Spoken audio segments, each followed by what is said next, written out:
It's time now for Radio Cayman's Talk Today. If you're ready to talk, we're willing to listen. Cayman Islands' foremost listeners participation program. Radio Cayman's Talk Today. Listen to the general public, what the public is saying.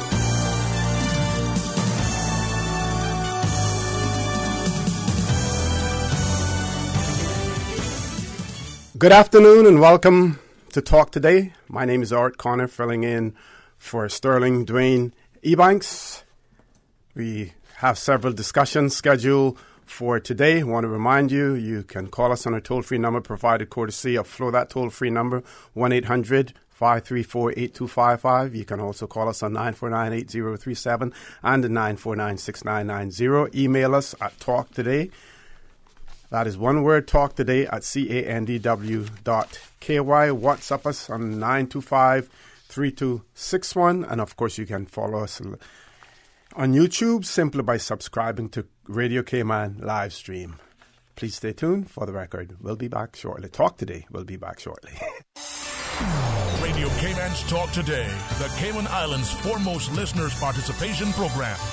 We ask our listeners to avoid statements or comments which are abusive, derogatory, malicious, or defamatory. Do not use any indecent language or make any statement which is false or misleading. Email talktoday at candw.ky or call 1-800-534-8255. Courtesy of Live Communication. Let your voice be heard. Radio Cayman's Talk Today.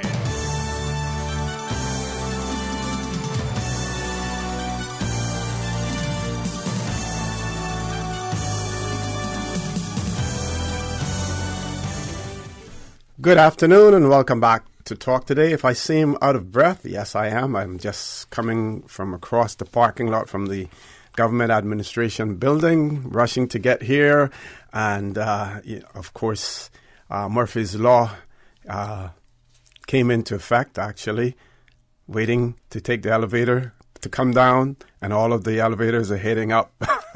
So that helped to delay me slightly, but be that as it may, it is my pleasure to have in the studio with me for this segment representatives from Cayman Hospice Care, and those they're being rebranded, and to help us in that discussion and to talk about this rebranding as well. It is my pleasure. We have Ms. Felicia McLean, who's the Director of Operations and Nursing at Cayman Hospice Care. And we also have with us Ms. Kerry Macmillan, who's the Fundraising and Events Coordinator. We were also scheduled to have Mr. Chris Duggan, but unfortunately he's unable to be with us. And of course, Mr. Duggan is the Chair of the Board of Cayman Hospice Care. So, ladies, good afternoon. Welcome to Talk Today. It's a pleasure to have you here, and I want you to tell us all about this rebranding exercise. Well, first of all, thanks for having us, and welcome to all the people who are listening in. I'm sure they've heard it a couple of times today. We're in the paper. We've been on the different medias trying to spread the word. Basically, in a nutshell, we are still the same organization. Nothing has changed with the services. In fact, the services that we offer now and continue to offer is what we want to do. But unfortunately, we found over the last couple of years, we've done such a great job of teaching people what hospice is, that it really is end of life. And people say, I'm not ready for that just yet, or, when that time comes. And unfortunately, we get a lot of late referrals, people 5 days away from death or 3 days away from death, because it's seen just as end of life care. But palliative care and what hospice care offers is just one part of what we do. The end of life is one part. And we're hoping that now Jasmine will allow people to embrace the organization and accept help sooner. We want to partner with our community. I've been doing palliative and hospice care now for 13 years. And quite often I see a lot of patients that slip through our fingers because they wait too long.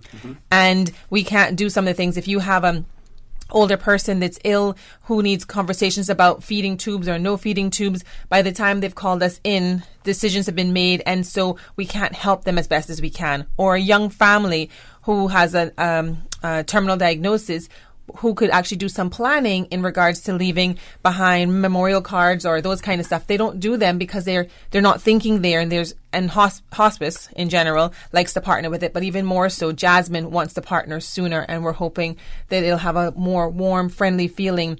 And now the doctor can say, I want to refer you to Jasmine for pain management or for comfort or for support, not just for hospice. Okay. And the choice of the name Jasmine, can you give us some background information on that? It took us long and hard, and even when we first heard it from BBMP, who were very grateful for partnering with us to get here, was like, say what, Jasmine, what? But Jasmine is a flower that's been in our culture and our environment from as long as I can remember, and it also has a beautiful fragrance, a nice relaxing, uplifting fragrance, and it has medicinal purposes, which we felt then tagged on really well with who we are and what we do. And then we incorporated the 5 petals within the jasmine, which is within our logo, to represent what we stand for: dignity, compassion, support, community, and quality of life. Anywhere in that disease process, we want to ensure that everyone has an opportunity to have those things as a part of their plan, their treatment plan, their care. And we do know that people recognize the importance of Cayman hospice care, and it is not unusual to see announcements in the press, in the newspaper, wherever, about a particular death, and statements in there that in lieu of flowers, please donate to Cayman hospice care. So you really occupying a prominent position within our community, the Cayman Islands community. And I think it would be helpful then for us to give some background on Cayman hospice care to our listening and viewing audience as well. So Jasmine, as we're now referring to it, started 20 years ago, 22 to be exact, with a gentleman by the name of Tim Shea, who wanted to have comfort in his own home and be cared for in his home, not in an institution. And there was nothing on island at that time to do it. So after his passing, his friends did help him make that happen, but then they gathered together with some lawyers and decided to create Cayman Hospice Care. And back then, a lot of people didn't know what hospice was. I remember being a nurse on the ward and having these hospice nurses come around, and all the staff would be like, oh, no, it's those people. We don't really want to, we like avoid eye contact. And truth be told, even though we've done a better job of helping people and it's not quite the same stigma, it's still a challenge for people to accept that care. And so it's like, you know, they just wait too long. And so we're hoping that Jasmine will continue to help us to reach more lives. But we've been doing this for 20 years, and we've always offered palliative care. We've always offered support. We've always offered inpatient and outpatient care. But everyone doesn't always access it. So we really are trying to open up the accessibility with the change in the mind of this is about quality of life and support and dignity, not just at the end. Okay. Now, there's a terminology that you continue to use, palliative care. Can you tell our audience what is palliative care? Sure. So palliative care is basically patient-centered care with a holistic approach, the patient being at the center. And it can actually start anywhere in the disease process. So if tomorrow someone got diagnosed with heart failure, which is a chronic debilitating illness, they are eligible for palliative care. So it doesn't mean that they're not having aggressive treatment. They're having treatment, and they are having the best quality of life at the same time. Sometimes we go full going one head without thinking about all the side effects. So palliative care is going to partner with the doctors in the hospital to ensure that the patient can live and have the best quality of life while living with that disease. Hospice care is only one type of palliative care, which happens then at the end. So after we've done all the treatment, after we've done everything we can do with palliative care, and the person continues to deteriorate and it's just not working, hospice care picks up. But Cayman Hospice Care, Jasmine now, has always wanted to be involved from earlier on because we don't seek reimbursement from the insurance companies. There's no limitation to when we can get involved or how soon we can start. Okay. Yes. And that's always been the fact.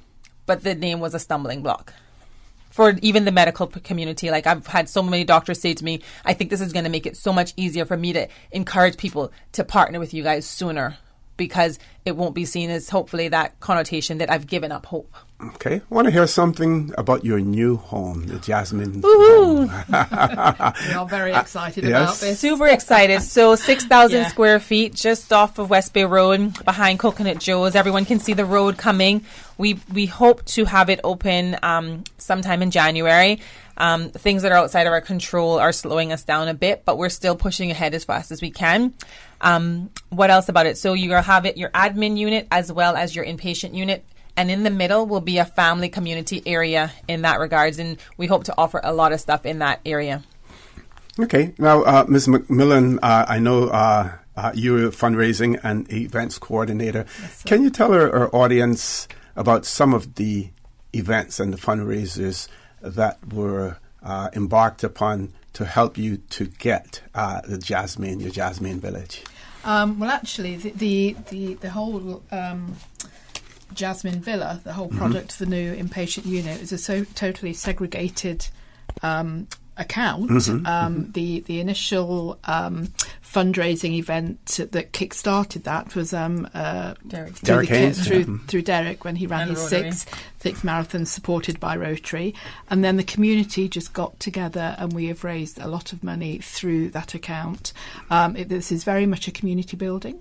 We have for operations, we get a small grant from government, but for the actual new building, we have duty waiver on all the building supplies coming in, and that has been a huge saving because you know how much it costs to get supplies onto the island. And I mean, we're just very grateful, and you know, because of the nature of how this building has come around, we are really working hard to make it accessible to all the community, as our services are already.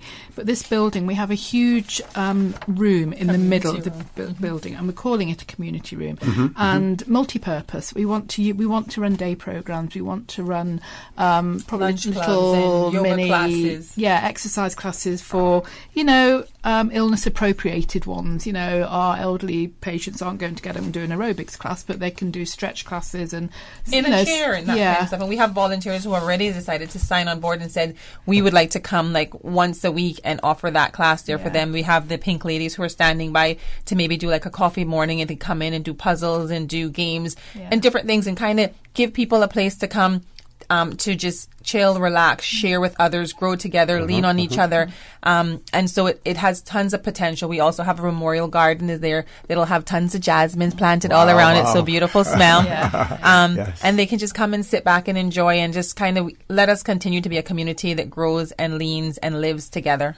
Yeah, I mean, the building has been furnished to replicate a home. It's home from home. Most of the palliative care that the nurses do will still be done in the done home. in the individual's home. But there's there's times when the family need a bit of respite care, or heaven forbid, some people don't have any family and they have nowhere to go. And we will now be able to offer that service, for that patient. And I mean, I can't begin to say how excited we are about all of this. And I mean, it's been a journey. It's been over 3 years getting to this point. Okay, we're going to take a commercial break. Okay. When we return, the conversation with Miss Felicia McLean and Miss Kara McMillan from Jasmine. I'm going to start using that name now. I've got to get into the habit, right? Yeah. From Jasmine, the conversation with them will continue. So please stay tuned. The facts on domestic violence are widely misunderstood. According to the Center for Disease Control, Harvard University, and many academic studies, men and women are equal victims in domestic violence. Even more understood is that in 2/3 of domestic violence incidents, women hit first. It's time to change the narrative. Remember, a healthy relationship will never require you to sacrifice your friends, your dreams, or your dignity. Stop the slap, stop the cycle, stop the violence. The Stop the Slap campaign has been proudly sponsored by Cayman National Bank. Stop the slap. Stop the cycle. Stop the violence. I need a bank that is convenient for me. What do you mean? I need a bank that has easy-to-find locations and plenty ATMs when I need cash on the go. Oh, well, that's easy. You need to bank with Cayman National. They have 7 customer service centers and 23 ATM locations. The newest one is at the East End Post Office, and I hear there's more to come. Well, sounds like I need to bank with Cayman National Bank, the convenient bank, because they seem to be everywhere. Yeah, that's true. Cayman National is everywhere. Surely they are Cayman's convenient bank. Cayman National Bank. We're here for you. Rotary Central Music Extravaganza is back. November is your lucky month with your Rotary Central Music Extravaganza ticket purchase of only $25. Win that grand prize of $40,000, second prize $4,000, and 6 $1,000 prizes. Yes, the 23rd Annual Music Extravaganza, Saturday, November 24. Royal Palms, West Bay Road, from 7 p.m. Music by Dr. Bob's Experiment, Fire Squad, and Altered Minds. Only a few more days, only 8,000 golden tickets. Get your tickets now through points of sale at Funky Times, outskirt ticket sales at A.L. Thompson's, Foster Supermarkets locations island-wide, Jake Scott Warehouse Store on Shedden Road and West Bay, Perkup in Governors Square, Rubis, Walkers Road, Esso on the Run in Red Bay, Tortuga Store, Governors Square, Jose's Rubis, Lorna's Rubis in Bordentown, 4-Way Esso, West Bay, 7 Mile Beach, Esso, Cost You Less, and www.eventpro.ky. Rotary Central Music Extravaganza proceeds fund over 50 community inspiration projects. Be a winner, buy a ticket. Support your community. Your ticket, your chance, your community. Kirk Freeport's Black Friday sale is bigger than ever with 60% off an incredible selection of watches, jewelry, crystal, and accessories. Get early access to the sale on Thursday night from 5. Bayshore Mall and Cardinal Avenue locations will stay open until 8, and the Strand will remain open until 9. Get unbeatable discounts from brands including John Hardy, Roberto Coin, Bulgari, Chopard, Marco Basico, and many more. Plus, there's an additional 10% off all non-branded sale merchandise. It's Black Friday all weekend at Kirk Freeport. Visit kirkfreeport.com for full details. Come celebrate with Putin Cleaners as they celebrate their 60th anniversary in laundry and dry cleaning service to the Cayman Islands by entering to win big in the annual Christmas drawings. Main prize is $600 plus other prizes and surprises. Pre-drawings will take place at each of our locations: Savannah, November 24, Elgin Avenue, December 1st, and Centennial Towers, December 8th at 12:30 p.m. The grand prize drawing will be on December 22nd, 4 p.m. at Putin's main store located on 337 Eastern Avenue, Georgetown. All customers with pickup tickets $17 and over, whether old or new orders, are qualified to enter. Make sure you drop your pickup tickets in the box provided at any of our 4 convenient locations near you for a chance to win big this Christmas. And don't forget, it's party time. Let us help you look your best. You feel good when you look good. We sincerely thank you for your patronage throughout the year and hope we have the privilege to continue serving you. Putin Cleaners, 949-7104. Radio Cayman, maintaining the innovation. On a daily basis, making it easy to connect with you, our listeners. Add us to WhatsApp today, 925-3261. That's 925-3261. Radio Cayman. Send a text or voice note. Can I send a request, please? You don't really have to ask us. Just send a request. This is a shout out to my ex. Radio Cayman, the voice of the Cayman Islands. Radio Cayman, maintaining the innovation. Hopscotch Entertainment presents tribute to 2 of the island's greatest bands, Memory of Justice and Humble and the Meek, featuring special guest Freddie Jackson. Alongside special guest Naomi Cohen. This December 7th, 8 p.m. sharp at the Lion Center. Admission is free. Admission is totally free. Featuring special guests Rex and Impulse Band, Lammy Seymour, Edward Solomon, Regeneration Band, Molly and Brian, Gerald Rankin, Dexter Bodden, and Fire Squad. Donations are accepted. Sponsored by the Ministry of Culture, Miracle Brokers, Digicel, Radio Cayman, The Lobster Pot, JN Money Transfer, and the Cayman Islands Music Association. Freddie Jackson, live in concert, Friday, December 7th at the Lion Center.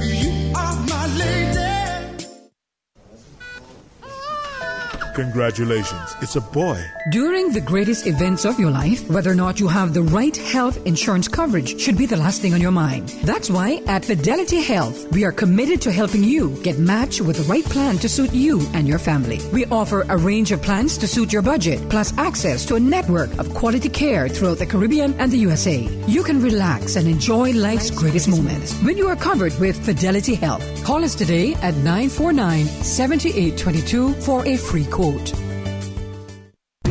to the general public. Your thoughts are just a telephone call away. 1-800-534-8255. What the public is saying. Let your voice be heard. And now, Radio Cayman's Talk Today.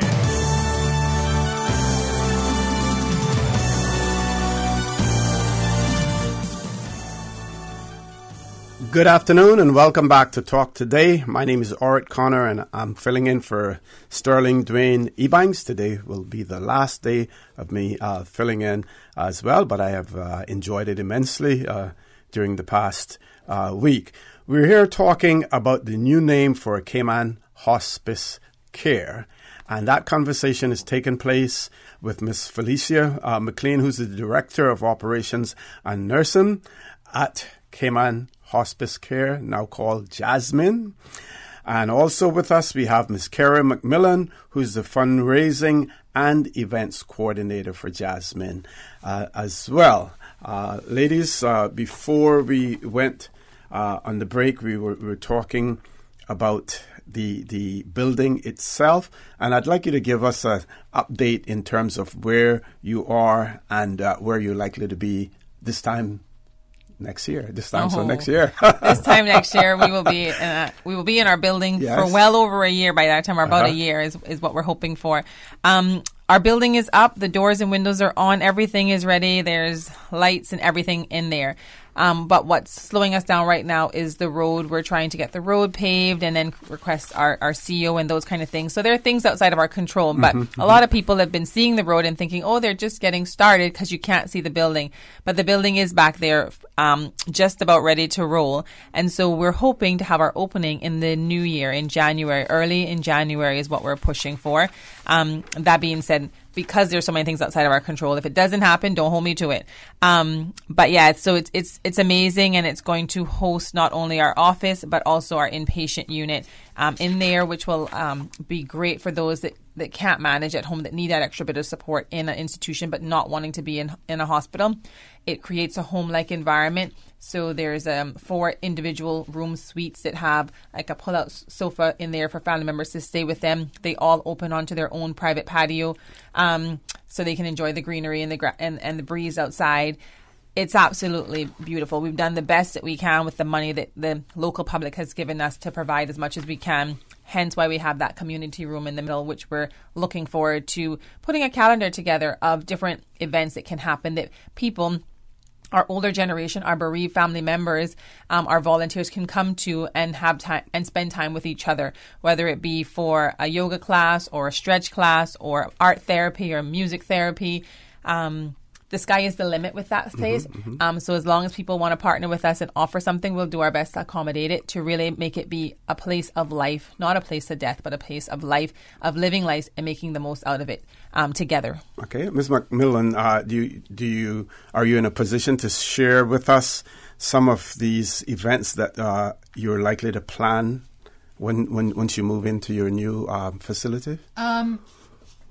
Yes and no. I mean, we'll obviously still continue with our regular fundraising events because unless we have the funds, we can't do anything. Yes. I mean, I'm sure you know that we charge absolutely zero for our care, so the money has to come from somewhere. And we have a very generous community here, and we have a lot of very good charities here. So it's challenging, but we like a challenge at Jasmine, and we are just about. Well, we are now in the middle of our fundraising season. Next Thursday we have our annual Light Up a Life evening of remembrance. It's a wonderful time for people to come down, remember a loved one, place a light on our tree, which then stays lit all through the holiday season. 2 days after that, we are taking part in the Cayman Marathon this year.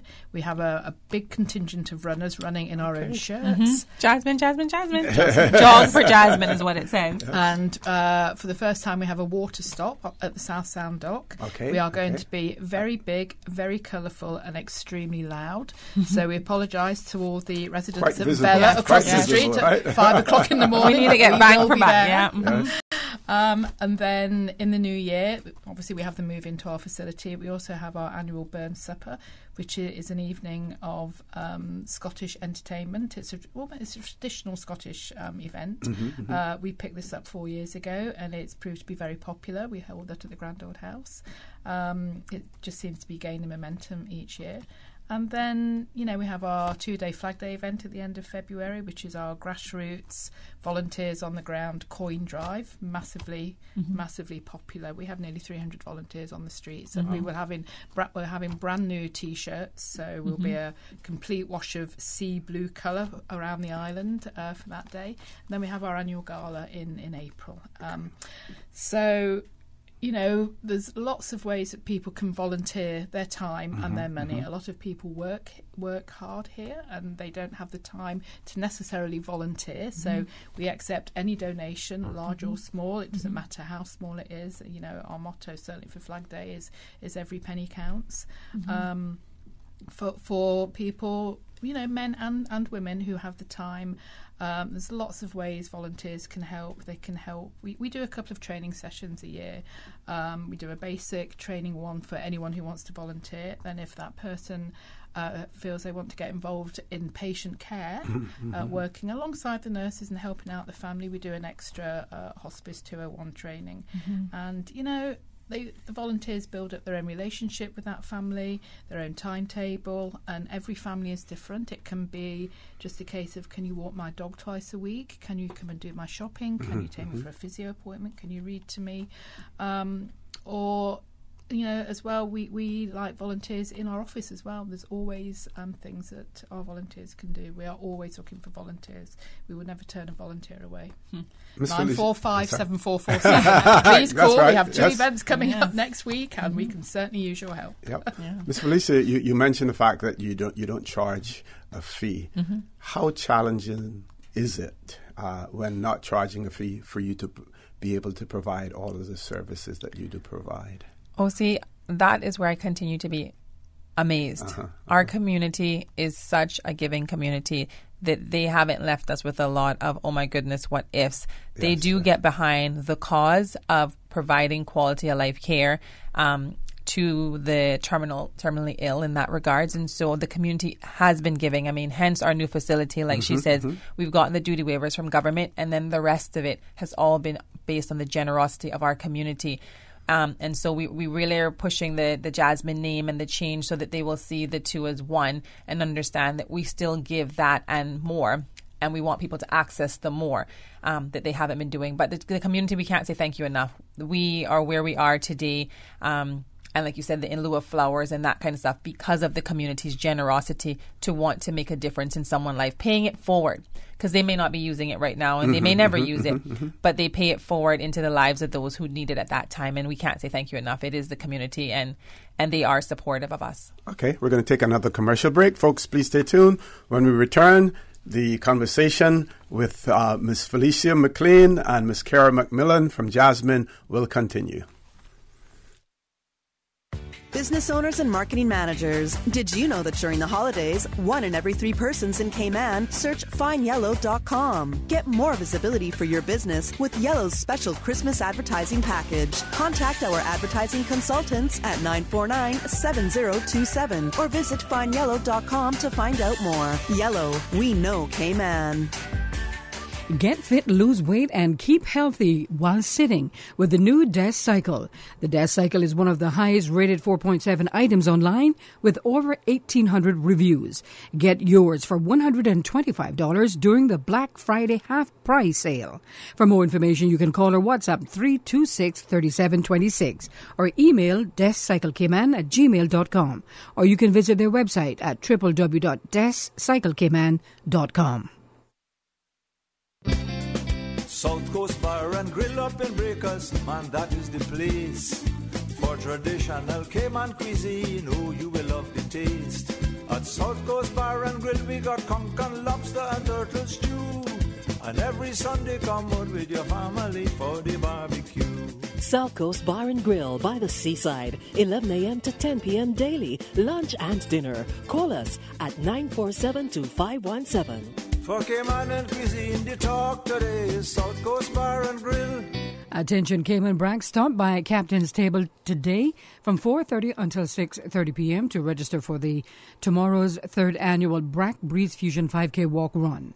Lots of great prizes will be up for grabs, including certificates from Barry's Jerk, Star Island, full-year appliance maintenance from Appliance Doctors, valued at $250, Polar Bear certificates valued at $250, and Cayman Airways. So many chances to win, so come on down to Captain's Table today, 4:30 until 6:30, and motorists are being asked to please exercise caution tomorrow morning between 6:30 a.m. and 9 a.m. on the south side of Cayman Brack, as walkers and runners will be sharing the road between the public beach and Foster's Corner. We look forward to seeing you at the Brack Breeze Fusion 5K Walk Run. This Friday and Saturday only, you'll find huge Black Friday savings on mattress and laundry at Bransauce Home Gallery. Sealy King mattresses for $9.99 and queens are just $7.99. GE top load washers are only $5.49 and GE dryers are $4.69. Samsung front load washers and dryers are just $6.99 each. We've got more models on special and you can save more by the pair. These are just some of the great deals at Bransauce Home Gallery's Black Friday sale. This Friday and Saturday in Industrial Park. You don't want to miss it.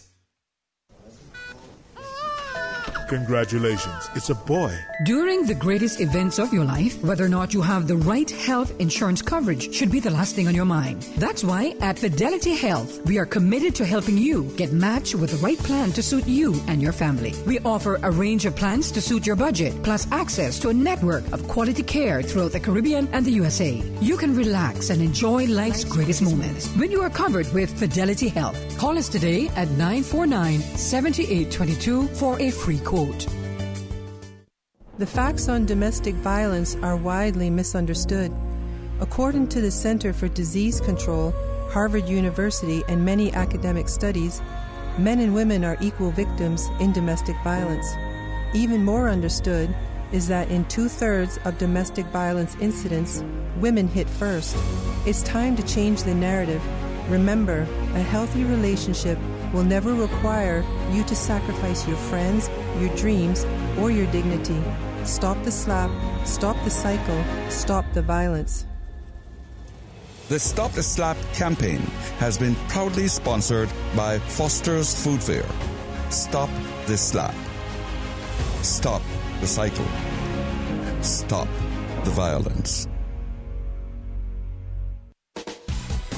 The Black Friday sale at Priced Right is happening now, and that means huge savings on electronics, gifts, essentials, and food items. Visit PricedRight.ky or Priced Right Cayman on Facebook and Instagram to check out the sales flyers and plan your Black Friday shopping list. With this many deals in one store, you can get all your Christmas shopping done early and in one place. Priced Right. Black Friday for less. Listen to the general public. Your thoughts are just a telephone call away. 1-800-534-8255. What the public is saying. Let your voice be heard. And now, Radio Cayman's Talk Today.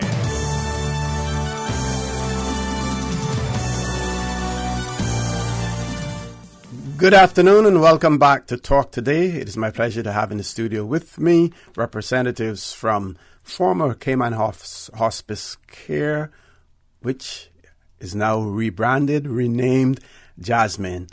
And the two participants with me in the studio, we have Miss Felicia McLean, who's the Director of Operations and Nursing at Jasmine.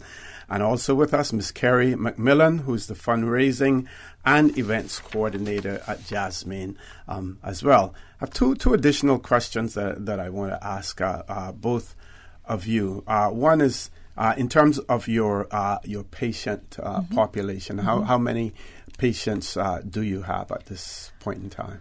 I think right now we're at 28, 29 currently to date within our service. That number can fluctuate anywhere between 16, 18, all the way to 30. So it does vary, but we can have up to almost 4,000 people within most of our years in that regard. So it's absolutely amazing how many people out there need us and how many people are we helping. Most of them are in their home. We do have currently an inpatient unit by the Pines that we've been using until our building is created. Okay. It's a 2-bedded unit. Thankfully, because we can provide the beds, the wheelchairs, the things they need at home, most people do stay in their home.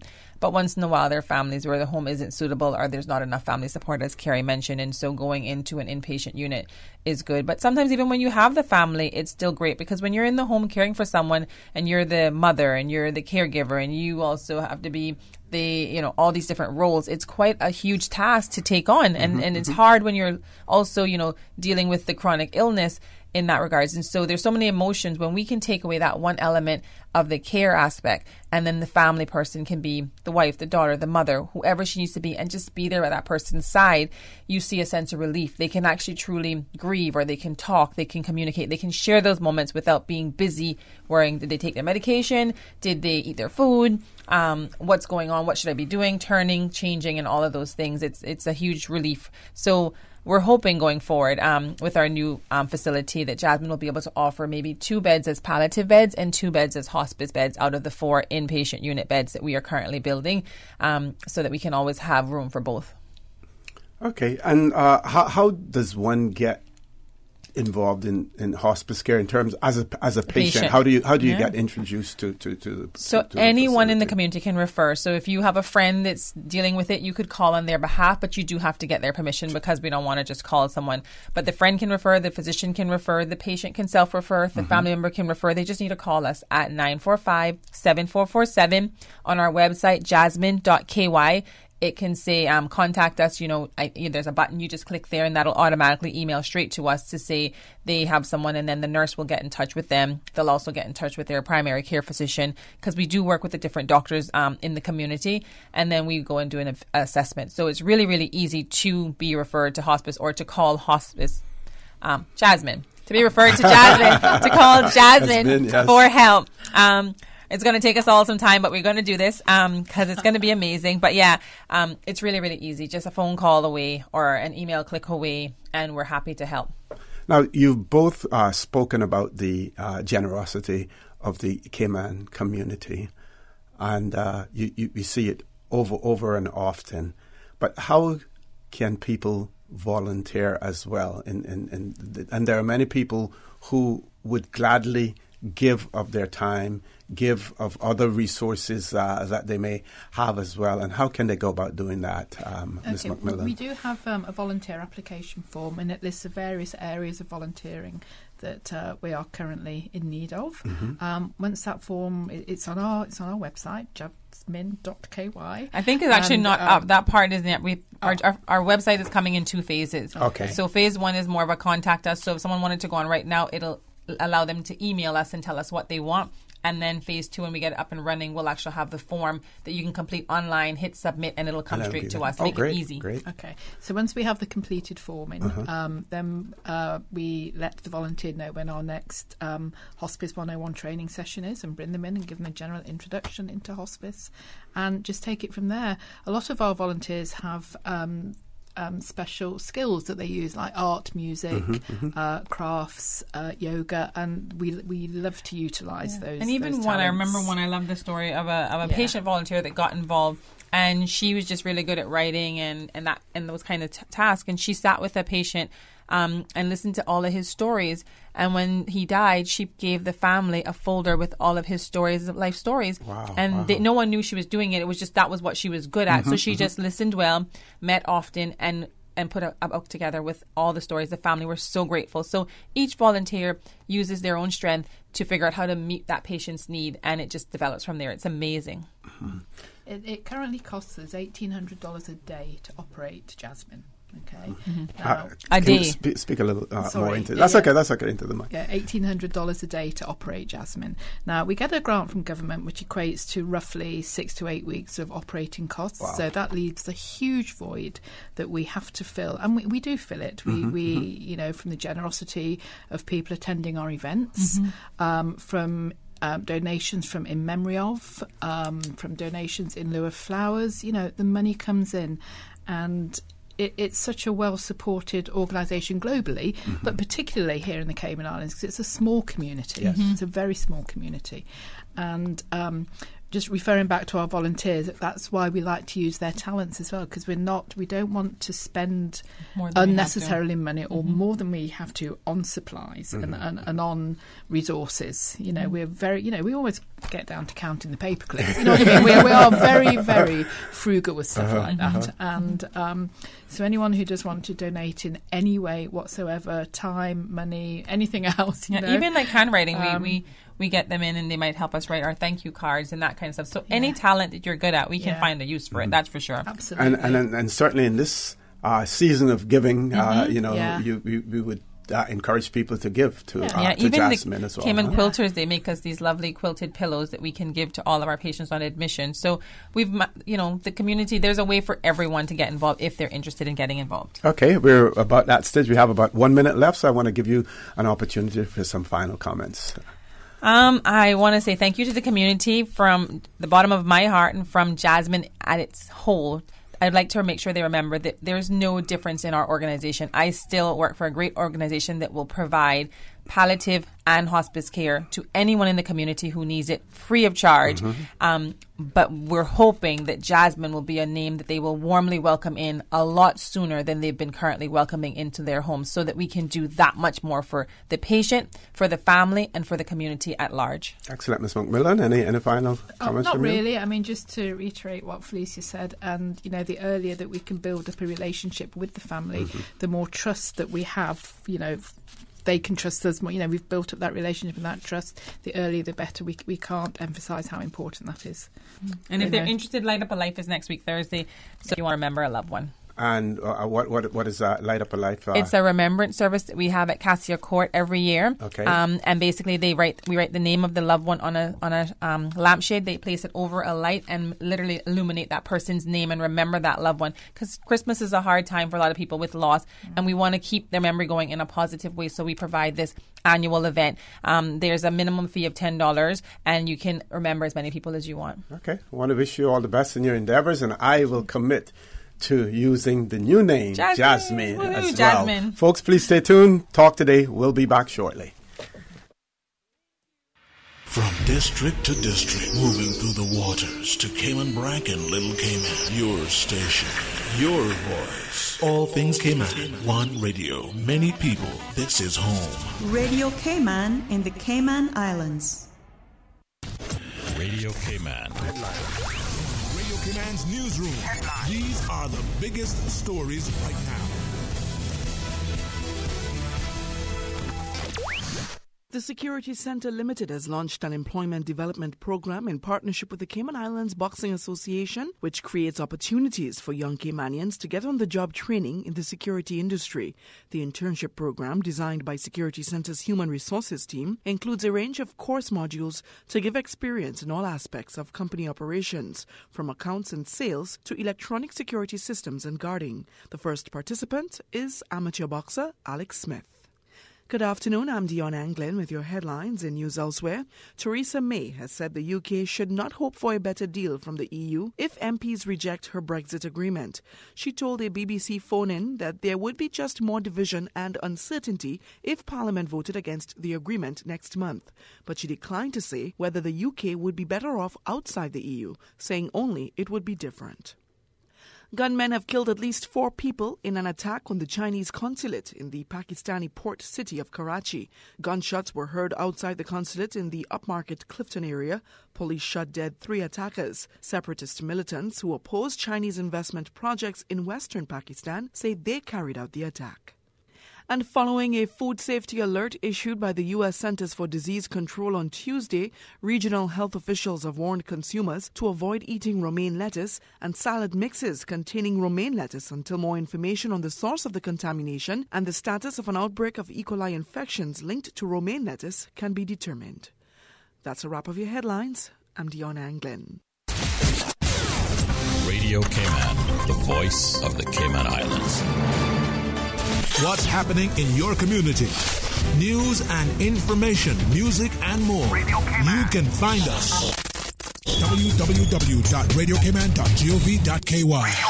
Like us on Facebook and follow us on Twitter. Radio Cayman is your choice, your voice for today's biggest news. Radio Cayman.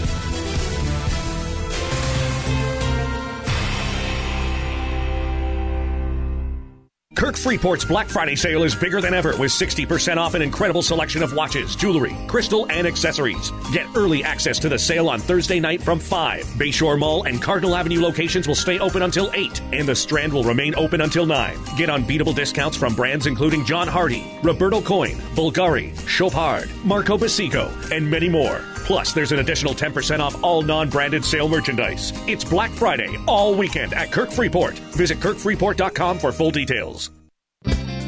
South Coast Bar and Grill up in Breakers, man, that is the place. For traditional Cayman cuisine, oh, you will love the taste. At South Coast Bar and Grill, we got conch and lobster and turtle stew. And every Sunday, come out with your family for the barbecue.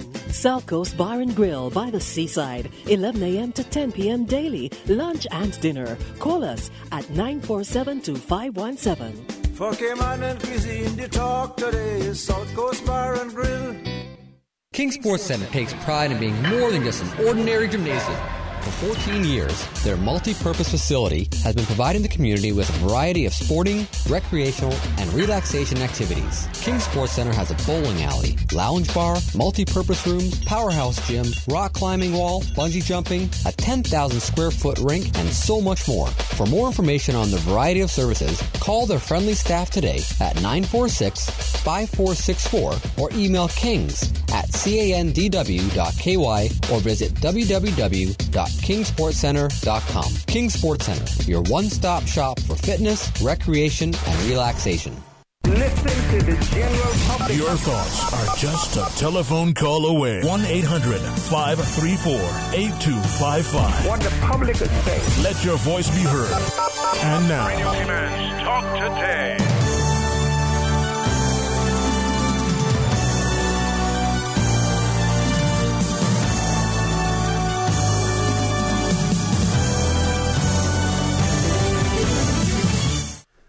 Good afternoon and welcome back to Talk Today. Orrett Connor filling in for Sterling Dwayne Ebanks, and it is my pleasure to have in the studio with me now representatives from the Cayman Food Bank, also known as the Good Samaritan Food Bank. And in the studio with us, we have Mr. Philip Heyer, who's the operations manager at the food bank, and also Mr. Woody Foster, who's the chairman of the Cayman Food Bank, or the Good Samaritan Bank. Gentlemen, good afternoon. Welcome to Talk Today. Good afternoon. Thank you. Good afternoon. Thanks for having us. First, I'd like to get, for the benefit of our listening and our viewing audience, synopsis of the food bank, what it does, what its mission is all about as well. Well, the Cayman Islands Food Bank, it was set up, first of all, I want to clarify, which is a perception out there that a lot of people don't know. There's a difference between a food bank and a pantry. Yes. The food bank, we collect the food, we sort it out, we make sure that it's whatever needs to be divided, and for good, we sort out the good from the bad, and we in turn give to the pantries. The pantries then in turn give to the persons who are in need in the community. And so we are the only food bank on the island that has been set up at the moment, and we give to the pantries in turn give to the individuals. Okay. Anything you want to add to that, Mr. Foster? Well, one of the big things with us is that we are doing what others haven't done in the past, which is to deal with perishable food. Because perishable food obviously makes things a little more complicated, which means refrigeration and dates and temperatures and all the rest of it. Because typically people only want to do with dry products because it's much easier to handle. So we're taking on the task of dealing with those refrigerated products, getting it from supermarkets and restaurants and food service providers. And then, as Philip mentions, we then sort through it, the good from the bad. We then freeze it and get it to the pantries so that they can do it. So during our discussion, I'll tell you more about kind of what we want to do in terms of growth. But currently, as you have to start somewhere. We've started off small, and we're currently on a growth pattern at the moment. Okay. Now, when we look at your mission statement, and you talk about the fact that you launched the first centralized food bank organization, the Good Samaritan, based in Grand Cayman, to help mitigate island-wide hunger, malnutrition, and poverty by providing access to good, healthy food through gathering and distributing food donations to our network partners, also known as non-profit social service organizations, including various food counters serving the critical needs of low-income families living in all the districts with little or no cost to the recipient. We envisage alleviating hunger and its root cause in our community. Some people will say we boast of being such a high-income country, being so progressive in many respects, having the most up-to-date things, technologies in some areas and everything, but yet we have people who go hungry. What does that say about our community? But at the same time, what does it say that organizations like yours are willing to step up to the plate and to assist? Well, one of the things that is one of the things that we wanted to bring to this discussion this afternoon was that there is a fallacy that there's no poverty in Cayman. There is. Whether you choose to believe it or not, it's there. Because if you spend any time in any type of charitable situation, you will see that it is there and it is real. Now, is it as bad as some of our regional neighbors? Probably not. But that doesn't say that it's not there. And for those people that are living it, they can tell you how real it is. It is also another misconception that, okay, well, fair enough, if I believe there is poverty, a lot of those people then believe that it's self-inflicted. And so why should I give a hand to those people if they're not willing to work? Well, that's easy to say. There is poverty out there, and we all as a community should do our part in whatever way that is. So it would really be good for the public to get better informed, and we hope to that's a part of what we do as a Good Samaritan or the Cayman Food Bank, is not only to help those in need but also to advocate on their behalf that they do need a hand. Philip and I were talking before coming in that it's not just what we've already spoken about, but you also have short-term issues where everything is going well for a family and then all of a sudden some sickness comes and they have insurance, but that insurance then doesn't cover all of their needs, and then all of a sudden you have a temporary poverty issue where they're doing all they can do to keep their kids in school, put food on the table, and then they fall in hard times and they need a helping hand. Churches are great at helping out those type of individuals, and it's our goal to help the churches to help those individuals. So there's lots of issues. It's not just that abject poverty out there. There's lots of other issues. Mr. Hara, from an operational standpoint, what are some of the challenges that you see moving forward, and what are some of the good things that you see as well in your role? Well, there's a cost to everything, and there's an operational cost to the running of the food bank. For example, at the moment we are using a warehouse that has been donated for 1 year free rent, but usually that would have been a cost of, say, $1,500 a month. There's a cost for having some persons on board who will actually pick up the food every day from the various locations. So the operational cost is there, and without the donation of persons in the community and businesses, we would not be able to meet these operational obligations. Further to that, there are some things that we do not necessarily get in totality from all the supermarket. There may be things like, give an example, we may need Pampers for young baby foods, things that young mothers may come for. The baby father may be in prison for a short term, and the mother may, just as the child cannot work, and they may come to us and we don't necessarily have those things in bulk. So there are lots of challenges outside of just sorting out the goods for consumption and so forth. And if people want to get involved, want to volunteer in some way, some shape or form, how can they do that? One of the ways in which persons can help is to spread the words, word out there that there's a need and that there is a food bank. And apart from that, if we can encourage others to give, not just the food, but also funds for the running of the organization. We do have upcoming events where persons can volunteer their time. Like, for example, we're having the Santa Run that is scheduled for December 16th, and that from 6:30 a.m. to 8 a.m.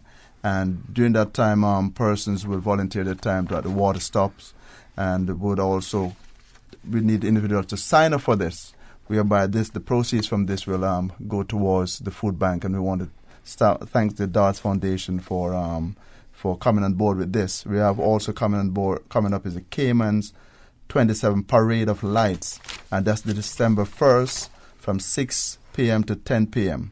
And again, we'll encourage people to come on out, and the food bank will be there. We'll be giving out bags for persons to take with them and put goods in there, and they will bring it to the center. At DART, where their visitor center is. Yeah, the visitor center at DART. They will then give it to, and then they will in turn let us have it, and we will make it available to the pantries and to individuals. Well, to add to that, the team at DART gave us a good suggestion in terms of how people can help. Everybody has heard of an advent calendar where you take a little piece of chocolate one day leading up until Christmas, and the kids love it. Yes. Well, they gave a suggestion, maybe do a reverse advent calendar. I said, well, what exactly is a reverse advent calendar? I said, well, instead of having a piece of chocolate yourself each day leading up to Christmas, why don't you put a can of goods or a pack of rice or some non-perishable product in a bag, and just before Christmas, give that bag to the food bank. You could actually start it now so we could get it earlier. So we could use any and all help. Really, we don't need a lot of physical volunteering at the moment, because we're not quite where we want to be in terms of cooking and all of that type of thing, because that's part of our vision in terms of not just taking, say, milk and other items and freezing it and giving it for people to use. We want to actually take product that we get from the stores and transform it into a cooked product. For instance, if I buy too many tomatoes and I'm not able to sell them all at the store, we could give some of the, say, 5 cases to the food bank. Food bank can then take that and make spaghetti sauce, and then we could turn that in and give that to somebody. Right. So a big part of what we would like to do once we get better funding and on our feet is to actually have a cooking component, but we're not there yet. Okay, we're going to take a commercial break. When we return, the conversation with representatives from the Cayman Food Bank will continue, so please stay tuned. The University College of the Cayman Islands invites you to a soft launch of its Prior Learning Assessment Program, an initiative that seeks to help adult learners fast-track degree completion by awarding course credits for demonstrated college-level knowledge. On Thursday, November 29th at 6 p.m., join other adult learners and talent managers at the UCCI Sir Vassal Johnson Hall for a special keynote presentation, networking opportunities, and delicious treats. Visit the official UCCI Facebook page for details. Discount days are here from Super Stitch. 2 days of amazing savings this Friday and Saturday. Super Stitch is giving you savings on fabric for dresses, suits, and skirts. You name it, they have it. Fabric as low as $3.99 only at Super Stitch. Upholstery fabric for indoor and outdoor. Also, fabric for your cushions. Get curtains, bedspreads, sheets, bath mats, rugs, shower curtains, and much, much more. It's all at Super Stitch, Passenger Place, Smith Road. 10 to 50% off. It's the perfect time to shop for the holidays. Come on down, there's something for you. The more you buy, the more you save. Business owners and marketing managers, did you know that during the holidays, 1 in every 3 persons in Cayman search findyellow.com? Get more visibility for your business with Yellow's special Christmas advertising package. Contact our advertising consultants at 949-7027 or visit findyellow.com to find out more. Yellow, we know Cayman. Cayman's cruise industry must be preserved and developed. It is a myth that the cruise lines will continue to call on Cayman at the rate they do now without the piers. It is a fact that the mega-class ships will not be tendered. Arrivals will decline by half over time as the older ships are decommissioned. This will hurt our economy and thousands of Caymanians who work in this industry. If we want to continue providing opportunities for Caymanians, we need the piers. Support the piers. Support our tourism. Listen to the general public. Your thoughts are just a telephone call away. 1-800-534-8255. What the public is saying. Let your voice be heard. And now, Radio Cayman's Talk Today.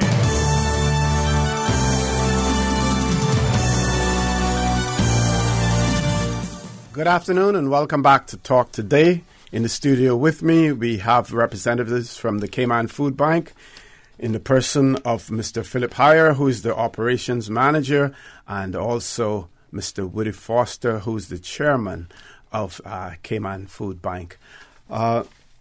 We've spoken about support for the organization, and there are many ways that you're looking for support in terms of things like warehouse equipment, cold chambers, walk-in freezers, generators, refrigerators, office equipment, transport vehicles like trucks, and there are many times, for instance, in terms of vehicles, when companies may be changing out their fleet, and they maybe want to donate. There are times when car dealerships, for instance, may take a trade-in simply to get the sale, but not necessarily interested in the trade-in. They may want to pass that vehicle on as well. So I'd like you to talk about that, and I'd also like you to talk about the history of the Cayman Food Bank and some of the milestones that you've reached so far, some of the things that you've been able to accomplish as well. Okay.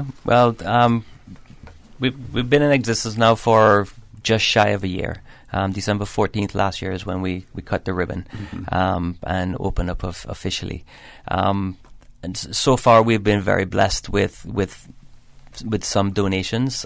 We had Mise en Place donate a small van to us that they were getting rid of, so we were extremely thankful for that.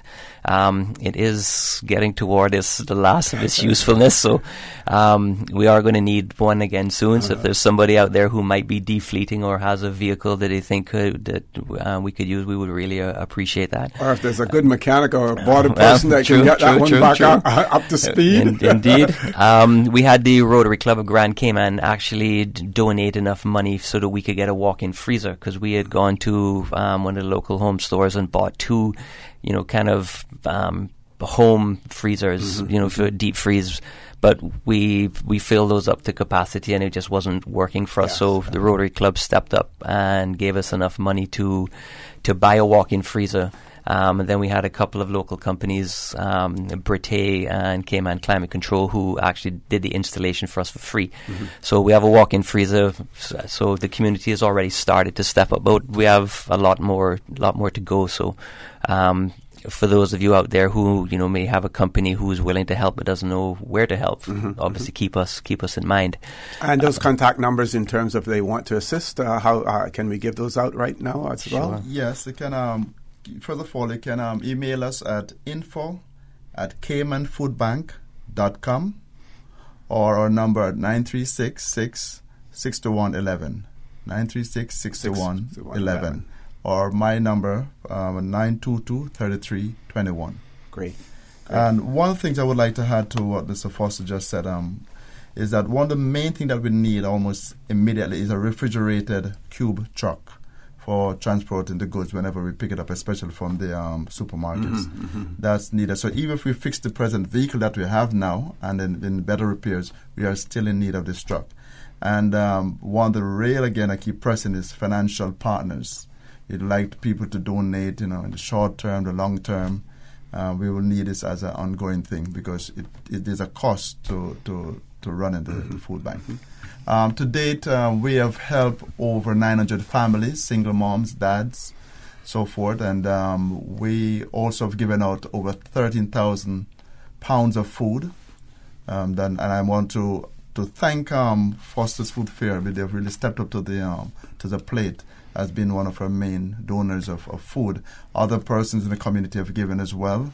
We want to thank them, and we'll continue to welcome anyone who would like to help in whatever way that they can. Okay, and again, for the benefit of our listening and viewing audience, your what you do is you give to persons, organizations as well. Like, for instance, the Meals on Wheels program and stuff like that. Do they benefit from anything from you? Well, Meals on Wheels can't really utilize us at the moment. Okay. That's what we are. They are a partner of ours, and we are in discussions, but we're not quite ready to work with them at the moment. But that's something that we're working out.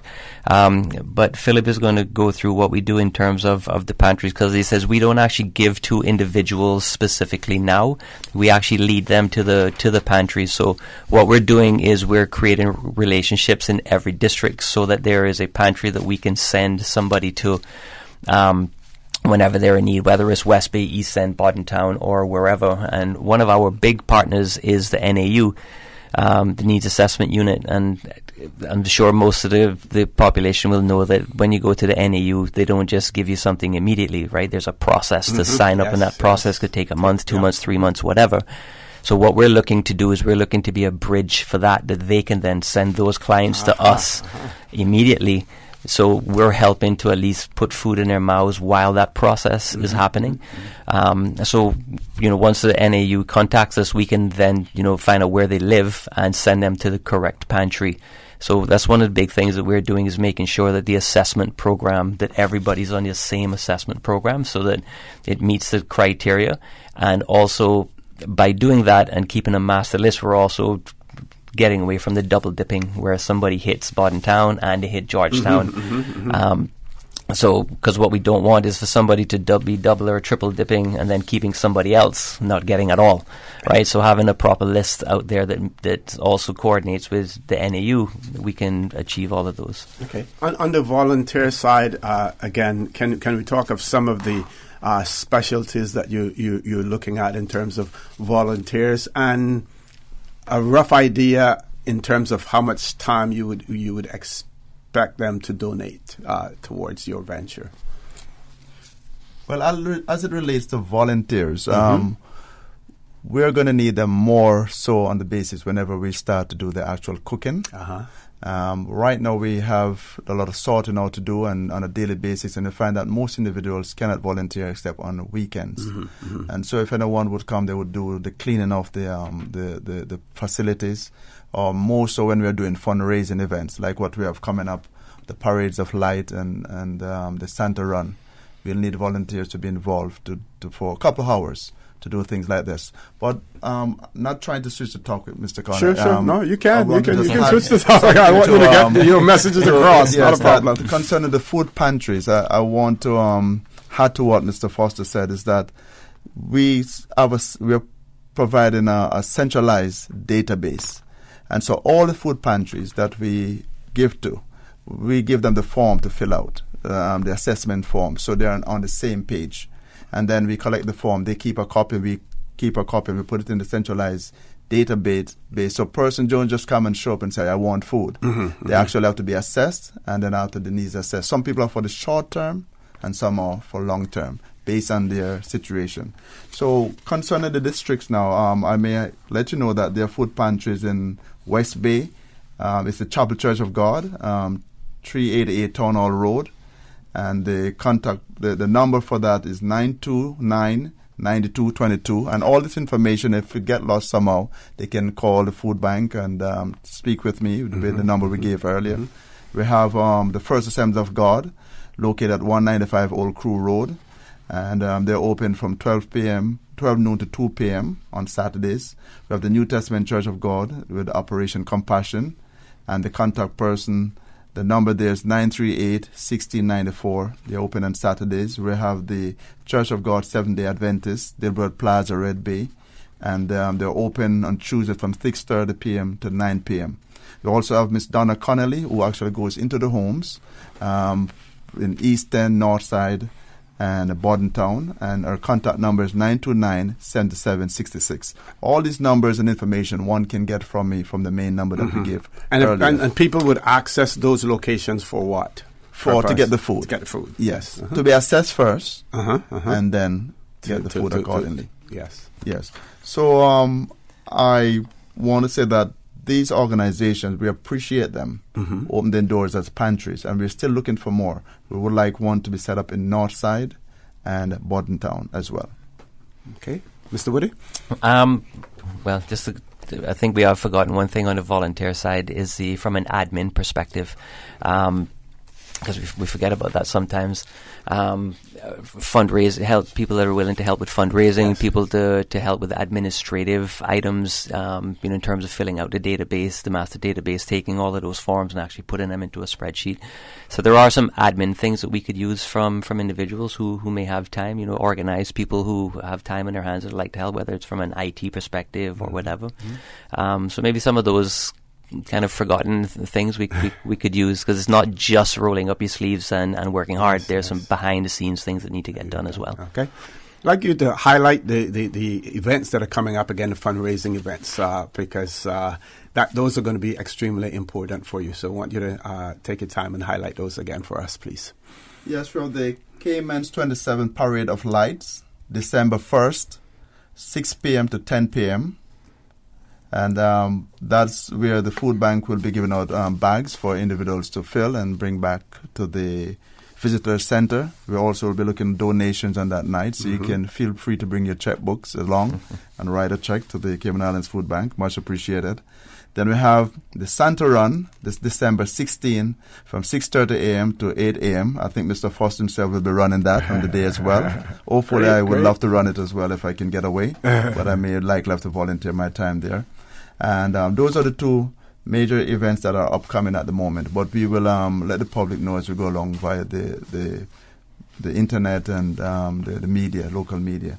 But we are looking forward to have the support of the Cayman Islands. And again, we appreciate each and every one that in one way or the other has given in the past, still giving, and our future givers. Okay. Mr. Foster, some closing comments, final comments for you. Well, we know that the Cayman community is always such a giving community. But I know there's always a limit to how much they can give. They can't give to everything. But to those who have given to date, and we know that will in the future, we just want to say thank you very much for all that you do for this community. There is a need, and we thank you for your support to date. Okay, gentlemen, I want to wish you all the best in your endeavors as well, and all the best for the holiday seasons coming up as well. Thank you. Folks, please stay tuned. Talk Today will be back shortly. Thanks. Le Classique's tent sale is this Saturday at the Trilogy Building on Mary Street, 7 a.m. until 6 p.m. Ladies and men's footwear up to 75% off. Clearance prices as low as $10. Don't miss the shoe-tacular deals at Le Classique's tent sale this Saturday, 7 a.m. to 6 p.m. at the Trilogy Building on Mary Street. Sometimes things just don't go as planned. That's why you need Contractors All-Risk Insurance from Fidelity Insurance Brokers. Ensure you're covered in the event of property damage and third-party injury or damage claims during your construction projects. And with Fidelity Insurance Brokers, you can be sure you are getting competitive pricing and superior customer service. Call us today for a free quote. Fidelity, we're good for you. A trip to New York City is the experience of a lifetime. Starting this December, Cayman Airways will be offering daily non-stop flights from Grand Cayman to New York City. That's right, Cayman Airways is going daily to New York City starting this December. Stroll through Central Park or take in the bright lights of Times Square, enjoy a Broadway show or visit museums, the Empire State Building, and so much more. Whether you're visiting for business or pleasure, you'll fall in love with New York City. And daily non-stop flights from Grand Cayman aboard Cayman Airways starting this December. For details and to book, call Cayman Airways reservations at 949-2311. Contact a travel agent or visit CaymanAirways.com. Hi, Hi, I'm Charlotte, manager of Kirk Freeport at the Strand, and I'm here to invite you to join me and my team at our annual Customer Appreciation Day this Saturday, November 24th. Join us for complimentary refreshments and prize draws at Cayman's one-stop luxury shopping location. We have all the Kirk Freeport product lines and top brands like Mikimoto, Chopard, John Hardy, David Yurman, Omega, and many, many more. Start your holiday shopping off in style with Kirk Freeport at the Strand for our annual Customer Appreciation Day on Saturday, November 24th. Happy holidays! Cayman Kind is the Cayman experience. We work at the Cayman Craft Market. It is a myth that we do not need the cruise ship industry. It is a fact that when there are no ships in port, we do not earn a living. We depend on the cruise industry, and if it was to reduce by half, many others just like us would suffer immensely. We want to work and provide for our families. We need the pier. Support the piers. Support our tourism. RC Fusion, featuring Billboard pop hit songs and more from the 70s to the 90s. RC Fusion. Weekdays from 10 a.m. till 12. RC Fusion. Brought to you by Country and Western. No mess, no fuss, just the best in Caymanian cuisine at a price you can afford. Country and Western now offering delivery. Call 945-4079. RC Fusion. RC Fusion. Hopscotch Entertainment presents tribute to two of the island's greatest bands, Memory of Justice and Humble and the Meek, featuring special guest Freddie Jackson. Alongside special guest Naomi Cohen. This December 7th, 8 p.m. sharp at the Lion Center. Admission is free. Admission is totally free. Featuring special guests Rex and Impulse Band, Lammy Seymour, Edward Solomon, Regeneration Band, Molly and Brian, Gerald Rankin, Dexter Bodden, and Fire Squad. Donations are accepted. Sponsored by the Ministry of Culture, Miracle Brokers, Digicel, Radio Cayman, The Lobster Pot, JN Money Transfer, and the Cayman Islands Music Association. Freddie Jackson, live in concert, Friday, December 7th at the Lion Center. You are my lady. We're building resilience one pipeline at a time. For the past 35 years, the Water Authority has been working to build a reliable piped water distribution network to better serve you in both fair and stormy weather.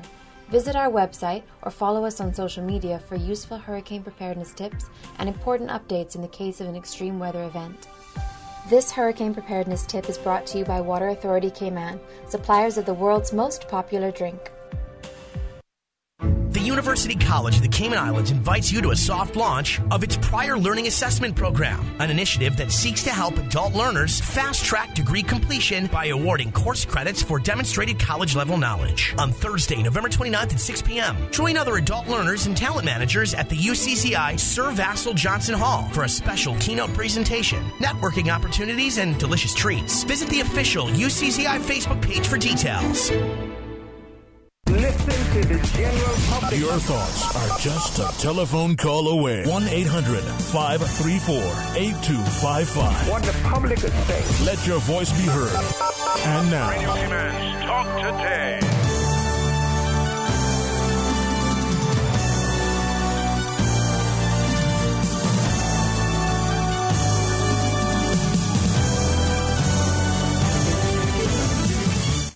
Good afternoon and welcome back to Talk Today. My name is Orrett Connor and I'm filling in for Sterling Dwayne Ebanks. On this portion of the show, we will be talking with representatives from WISTA, that is W-I-S-T-A, Women's International Shipping and Trading Association. And it is my pleasure to have in the studio with me, I'm going to introduce the ladies first. Miss Nanlee Cover, who's the Secretary of WISTA. Miss Charisse Armand, who's the President of WISTA. And she's Cayman Islands, and she's a partner at Maples and Calder. And we have Mr. Ned Miller, who's a trainee inspector from the Maritime Authority. So, ladies and gentlemen, good afternoon and welcome to Talk Today. Good afternoon. Thank you for having us. Okay, thank you for being here. Who wants to start out and tell us about WISTA? Go right ahead. Sure, I'm happy to. Sure. WISTA is quite a mouthful, the Women's International Shipping and Trading Association. We are the Cayman Islands chapter. We are one of 40 different countries who are members of this international organization. In total, there are about 3,500 members of WISTA internationally. Okay. And we are really made up of women in the maritime industry, in management positions who play a role in driving the industry forward. Historically, the statistics show probably about 15% female participation in the maritime industry. Mm-hmm. But over the years, our voice has become heard, our voice has become bigger, and we feel that we have a role to play. And we've shown that with our participation in the industry, we can make things happen. And as WISTA Cayman, this is our latest project. We have many others on the cards, but this is the current one. We, as WISTA Cayman, have taken on the role of mentorship, and this is a part of our mentorship program, where we feel that we want to give some knowledge to young boaters in the community. And we thought about introducing a program where we give some information about to pleasure boaters, basically Sunday boaters, because you see more and more and more as people are able to afford to buy, small and even bigger and bigger and bigger boats and go out into North Sound on a Sunday. There is little training for them, and this is just part of our training and mentorship program. Now, a lot of our old Cayman seamen would certainly be quite familiar with safety at sea issues. But like you said, more and more often now we see people with pleasure boats, jet skis, whatever, on the waters and navigating the waters, but not necessarily well versed in what the safety protocols and requirements are, as well. So that certainly helps. Yes, most definitely.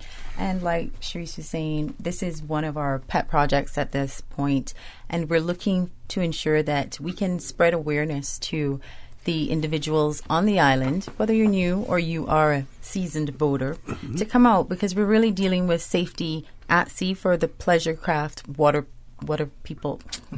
sports operations. Yeah. So it's very important for us to get that out there, and we are hosting that meet and greet next week.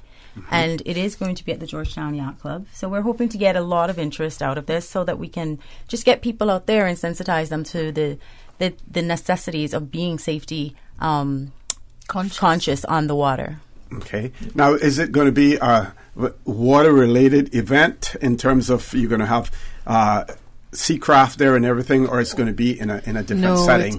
The setting is going to be more informal. It's going to be more training and more of a discussion.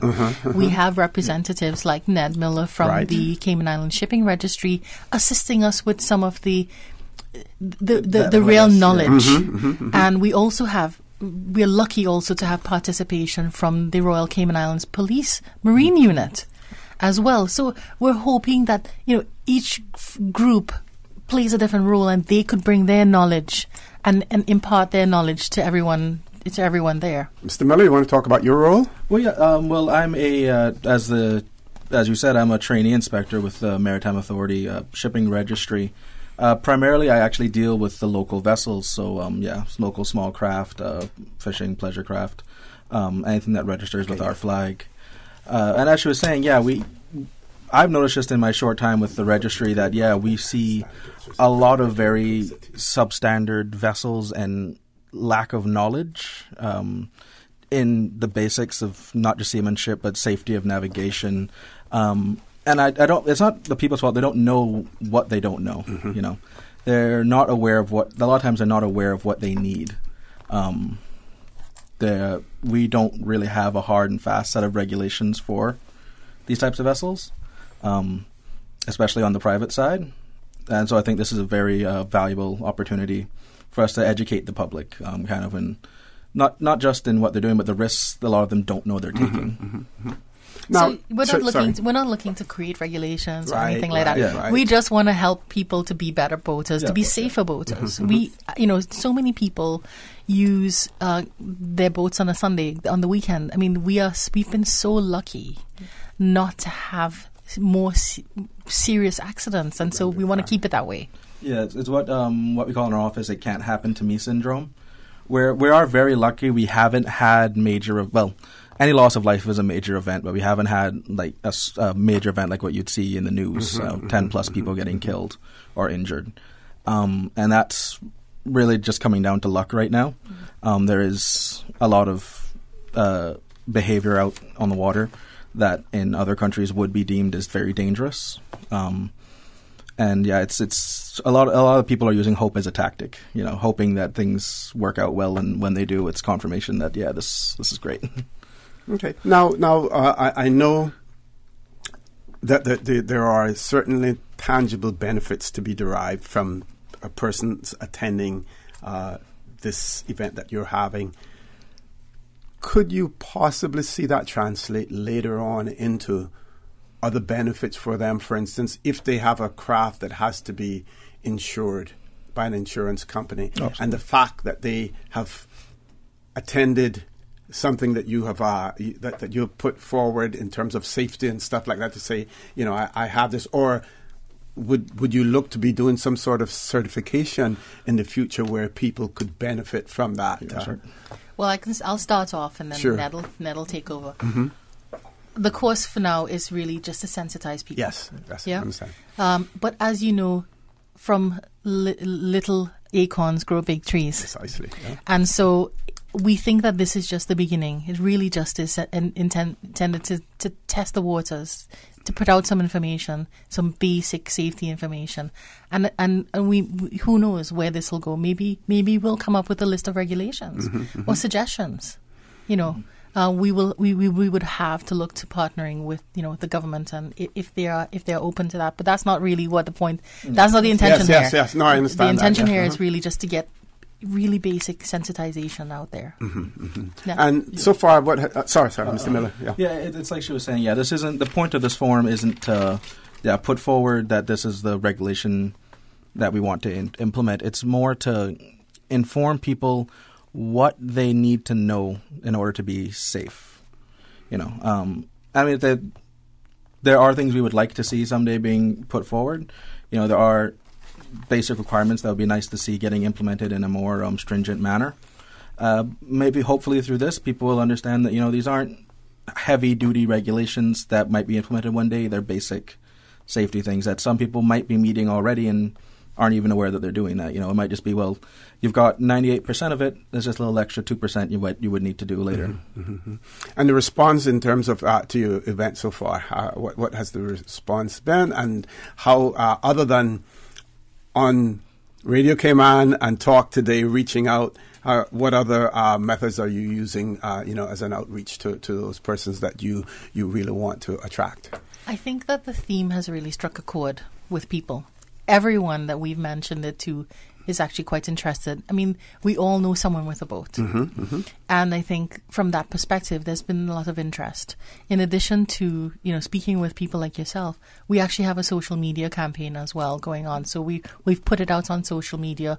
We're looking, for as many people who'd like to attend, just to come out. It's free, which is really important. Because we feel so strongly about this. We wanted to make it available to everyone. Okay, we're going to give you a break now. Take a quick commercial break. When we return, the conversation about Vista will continue. So please stay tuned. Don't change that dial. If you have any questions, any comments, we will give you the phone numbers again when we return. You remember the sale at Vant Motors? Yeah, the Your Sale, Your Choice. The one where you can get cash back or can put the savings to extend the warranty or upgrade features. Yes, it's still going on. But now you can get $8,000 off a new Ford Ranger truck. $8,000, You for real? Come see for yourself. While they still have so much to choose from, save big during Your Sale, Your Choice at Vant Motors. With almost every vehicle on sale, you decide whether to get your dream ride at its lowest price. Take cash back, add years to the warranty, or service plan. Choose an add-on or mix your options. Your sale, your choice, because you know what you need, and Vant Motors will help you drive it home. Vant Motors on Walkers Road. Run off that extra helping of turkey dinner and give back in a big way this Thanksgiving. Register now for the Meals on Wheels Turkey Trot 5K and 10K Fun Walk and Run on Saturday, November 24th at the Holiday Inn Resort in Safe Haven. Registration is only $25, and there are lots of spot prizes to be won. Breakfast, a costume competition, children's race, and so much more. Sponsored in part by Rum Point Club Residences and Greenlight Re. Help Meals on Wheels fight senior hunger in the Cayman Islands. Visit www.mealsonwheels.ky or register at CaymanActive.com. Registration packages for the Turkey Trot can be collected at the Meals on Wheels office in Trafalgar Place during the extended office hours this Wednesday, Thursday, and Friday from 4 p.m. to 7 p.m. To register, visit CaymanActive.com or contact Meals on Wheels. Don't forget to tune in every Monday through Friday for the 7 a.m. news, brought to you by Cayman National Bank, proudly serving the Cayman Islands since 1974. Visit Cayman National Bank today for all of your financial needs. Listen to the general public. Your thoughts are just a telephone call away. 1-800-534-8255. What the public is saying. Let your voice be heard. And now, Radio Cayman's Talk Today. Good afternoon and welcome back to Talk Today. In the studio with me this afternoon, we have Mr. Ned Miller, who's a trainee inspector at the Maritime Authority. We have Ms. Sharice Arman, who's the president of WISTA, Cayman Islands, and she's also a partner at Maples and Calder. And we have Ms. Nanlee Cover, who's the secretary of WISTA. We're talking about an event that has taken place, will be taking place, and we want to now talk about some of the topics that will be discussed at this event. Again, for the benefit of our listening and viewing audience, let's talk about the date, venue, and time as well. Let's give that basic information out. Thank you, Mr. Connor. The venue is the Georgetown Yacht Club, and the date is the 27th of November, and it's 5:30 p.m. Mm-hmm. And as Sharice indicated earlier, we are having a panel-type discussion, and we're very privileged to have the Coast Guard, the Marine Unit team coming on board to have a discussion with us, along with Mr. Miller. Mm-hmm. So it's going to be a very informative event, very casual, but informative nonetheless. So we're hoping that all the listening public and viewing public will come out to support the event and learn or sensitize themselves to some safety at sea. Okay, and Mr. Miller, some of the basic topics. We know that in addition to the pleasure craft activity here in the Cayman Islands, there is also a lot of local commercial activity as well. If it's not someone going out to the 12-mile banks, it's someone going out to Mr. Rosa or even further than that to fish. Some of them employ local crew members. Some of them employ crew members from other jurisdictions as well. And sadly to say, most, if not all of them, are unregulated to a certain extent. So tell us about some of the topics that you will be discussing. Well, as you said, it's very important to remember that there is a dividing line between private craft and commercial craft. Yes. The purpose of this was focusing on private. Regards to the fishing vessels, there's really nothing, in regards to regulation besides if they pass the port inspections, that some of them do. Yeah. Or I'd like to hope all of them do, but and that is fairly basic things like life-saving appliances that are on board, flares, some of the radio installations. But in regards to us at the registry, unless they actually come to us looking for an official flag, then we really have no recourse to do anything about them because there's no law to allow us to do that. And there is a lot of these vessels are operating fairly substandardly. But even if they're not, there's no licensing. Yeah. One of the points we wanted to make was that even as a boat operator, yes. you should be interested enough to say, well, it doesn't matter whether I'm licensed or somebody's forcing me to do this. There's some basic life-saving things that we would want to make sure that we have. Yes. The basics are applicable to whether you're doing commercial or private. Understanding basic navigational signals, what certain ball and diamond formations that are being hung from masts or whatever apparatus, what they mean. what navigation lights mean when you're seeing them. A lot of people don't know this, and they are going out and they're just saying, well, I'm just going to keep away from that boat, and they're not. They have radars they don't know how to read. Yeah. So we would like to have that information disseminated during this to let people know what they actually need to do, Okay. Now, on a Caribbean island that relies on tourism, while we do rely on our financial services as well, and you hear the local songs as well as the regional ones, and advocating merriment and drink and everything else. Alcohol, unfortunately, becomes a factor not only on our roads here in the Cayman Islands, but on our sea lanes as well. Yes, absolutely. And will you be talking about the use of alcohol? Absolutely, and it's one of those things where we see drinking and driving as a major no-no. That's drilled into you from when you're a kid. You don't have a drink and get behind the wheel of a car. But you tell someone I'm going out to the sandbar with a cooler full of drinks, me and my friend we're going to get hammered, nobody bats an eye at you. Yeah, as a matter of fact, if your boat doesn't have drinks on it, that's a problem. That's it, yes, yeah. You're not going to get in a ride. We like to, people, locals, we here on this island like to treat boats as if they're something other than a large piece of machinery. At the end of the day, you are getting behind the controls of a large, very dangerous piece of machinery that has the ability to hurt someone with very little prompting. The big spinning propeller in the water doesn't care what it's going through. And, as I told her, we like to treat these things as if they're not vehicles, they're toys in the bathtub that we've decided we're playing with. Okay. Now, what, if any, costs or any obligations in terms of anyone attending your event? There's no cost. It's absolutely free. Free? What? Okay. Free to attend. WISTA is actually going to provide refreshments for anyone attending. That'll attract people in from Cayman food. we like I said, we really want to encourage people. It's really, we feel that it's a social obligation as a women's organization involved in the maritime industry. Yes. We see it as something that's very important to us. Yeah, it's I think that definitely the fact that this is going to be free of charge like this, I think, is a major incentive.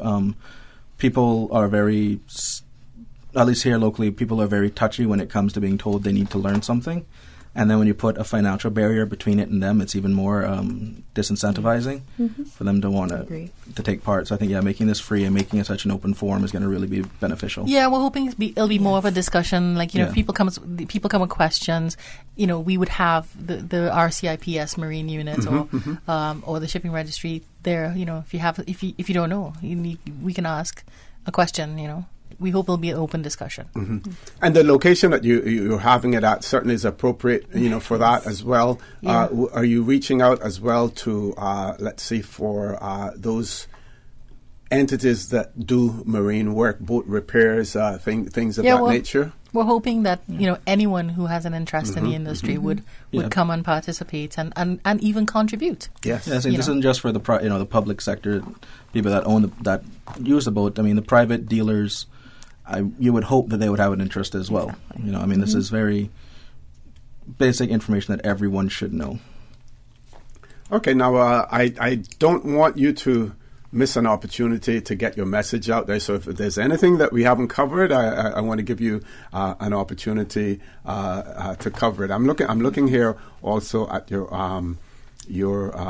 board members, on there as well, and I see. You also have Natasha Bunting, who's involved, and Robinette Hera yes. Also, okay, and Doris Lee Jackson as well. Yes, past president also. Okay, tell us about your board membership and the interest that women have taken in this, and what if you could go into their heads, what prompted them to get involved in this? So WISTA started in Cayman about 4 years ago. We actually started with a very, very small group, but I think as the women in the industry, it's all people within the maritime industry. They work at the shipping registry or they work in the private sector in companies that offer maritime advice or services to ship owners. Yes. And I think it is a way to connect with their clients. It is a way to connect with the people with whom they interact in their work.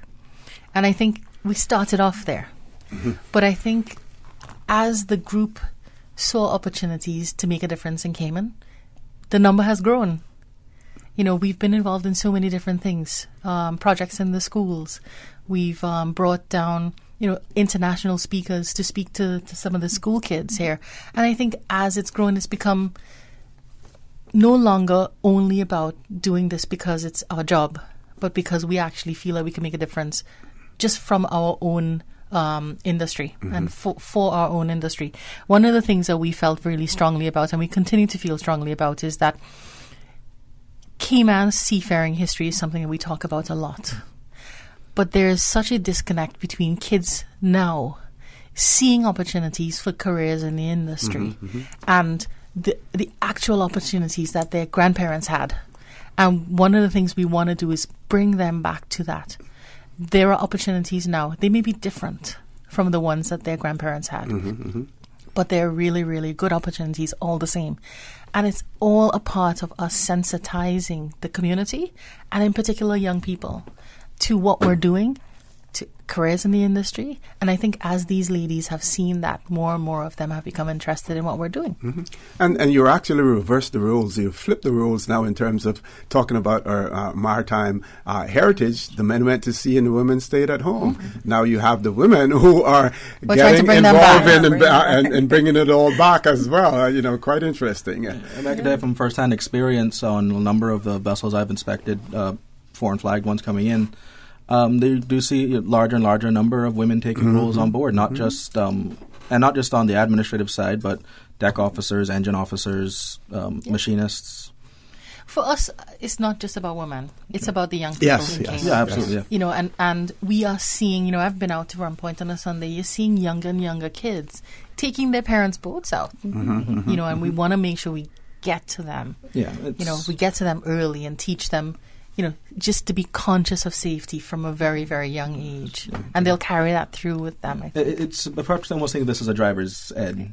Yes, exactly. Where it's getting this information across to people that don't have it right now. This isn't, I don't want to put the idea in anyone's head that this is about, we're pushing to get this. I take it out, you have to, I don't want to push it to say that, you can no longer do anything. No, I just want to get the information to you that what, if you get in trouble, you know what to do. Okay. Do you know how to use your radio that's on board? Do you know what the basic codes are for requesting help? Do you know the call signs for other vessels? Do you know what the channels are on the radio that you need to how go to use your flare? Yes. Do you know how to use the equipment you have on board already? Right. Yeah. And do you even know what equipment you need to have? This isn't about putting additional pressure on people. Ned, what about those who use wave runners? Are we going to have anything? Yeah, people, when you're on the wave runner, you need to remember you're still on a watercraft. The laws that apply to everyone else still apply to you. Yeah. If you see a posted limit, no wake zone, that still applies to you. It's not just because they're small doesn't mean that the requirements that have basic right of way still applies. Basic safety of navigation still applies to you. And I think that's something else a lot of people don't know that. You treat a wave runner like a bicycle almost. Jump on it, take it for a ride.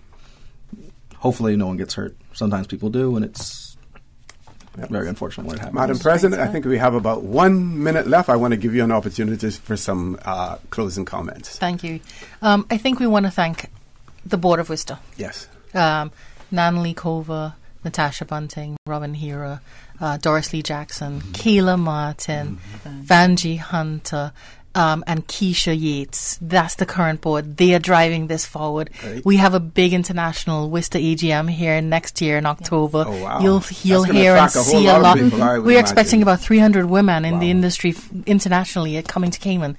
So you'll see and hear more and more from us, I think, over the next 12 months. We want to thank our partners, the Shipping Registry, who've continued to support us over these years, and our new partners, the Royal Cayman Islands Police, and the Coast Guard. They really have supported us in this particular event, and we hope to do more with them going forward. All the best in and your thank you for the opportunity endeavors. Thank you come on board. Here. Yeah, thank you. Folks, please stay tuned. Talk Today. We'll be back shortly. I think we will be speaking next with the Meals on Wheels people also. So please stay tuned.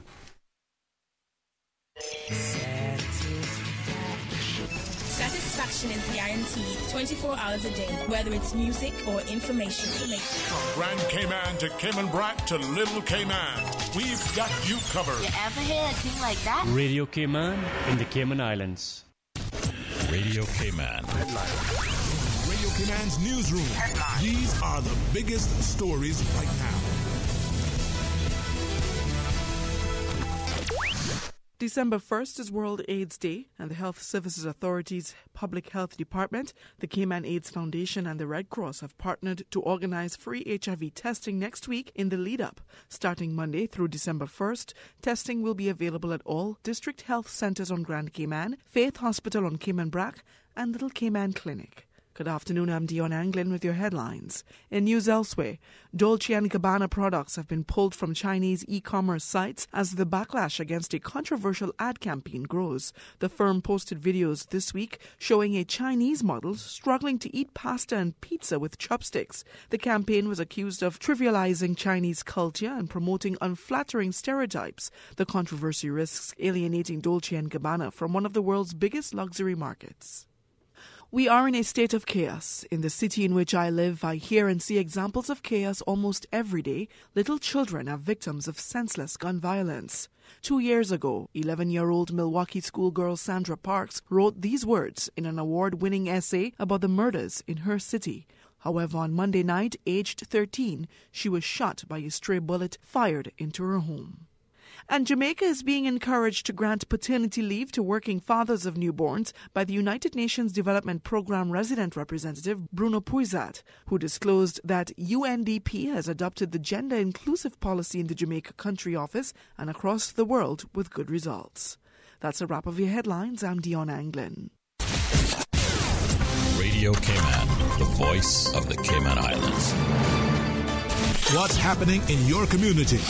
News and information, music and more. You can find us. www.radiocayman.gov.ky. Like us on Facebook and follow us on Twitter. Radio Cayman is your choice, your voice for today's biggest news. Radio Cayman.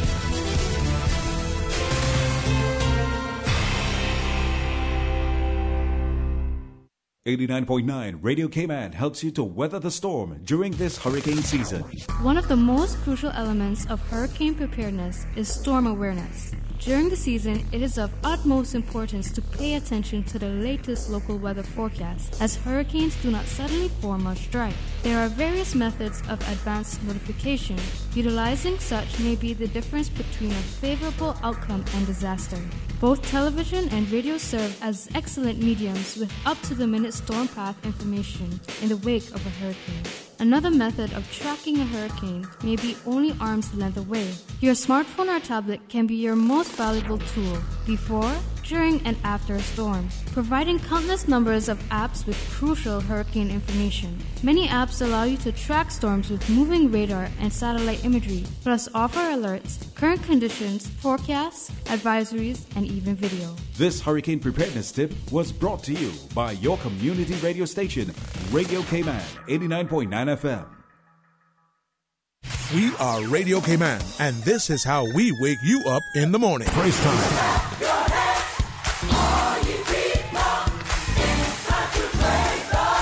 Praise time on Radio Cayman. Open the eyes of my heart, Lord. Open the eyes of my heart. I'm gonna walk them golden stairs, 'cause I know my Jesus answers all my prayers. Praise time. Weekday mornings from 6 until 6:30. Praise time. There's nothing to go back to.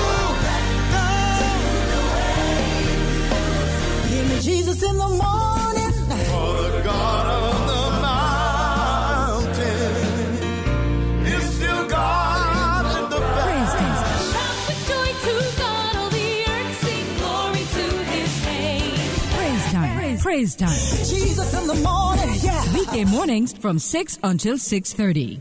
Listen to the general public. Your thoughts are just a telephone call away. 1-800-534-8255. What the public is saying. Let your voice be heard. And now, Radio Cayman's Talk Today.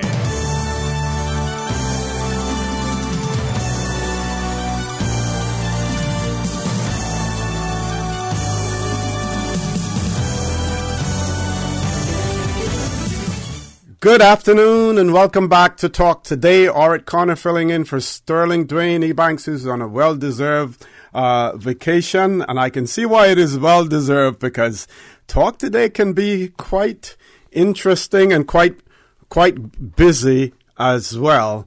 It is my pleasure to have in the studio with us now Mr. Rob Imperato, who's the Chairman of Meals on Wheels. That's a little tongue twister there. Meals on Wheels. And he wants to talk about a particular event that will be put on by Meals on Wheels. But before we talk about the event itself, I'd like you to give our viewing and listening audience a little background information about Meals on Wheels. Sure, of course. Thank you very much for having me on today. Thanks, Rob. Very kind of you. Meals on Wheels is it's a volunteer organization. We founded in the late 90s by Ms. Beulah McField with the Rotary Club of Grand Cayman. Yes. We serve hot meals for lunch 5 days per week, Monday through Friday, across all 5 districts. Presently, we serve over 230 meals per day across the island, and there is a waiting list, unfortunately, of people we presently cannot serve due to finances. So I would estimate the waiting list right now is about 150, of which we are aware. So it's all a volunteer organization. We have a very low structure of office structure, so we rely on volunteers from the community who devote their lunch hours to serving the meals and delivering them to our recipients across all 5 districts.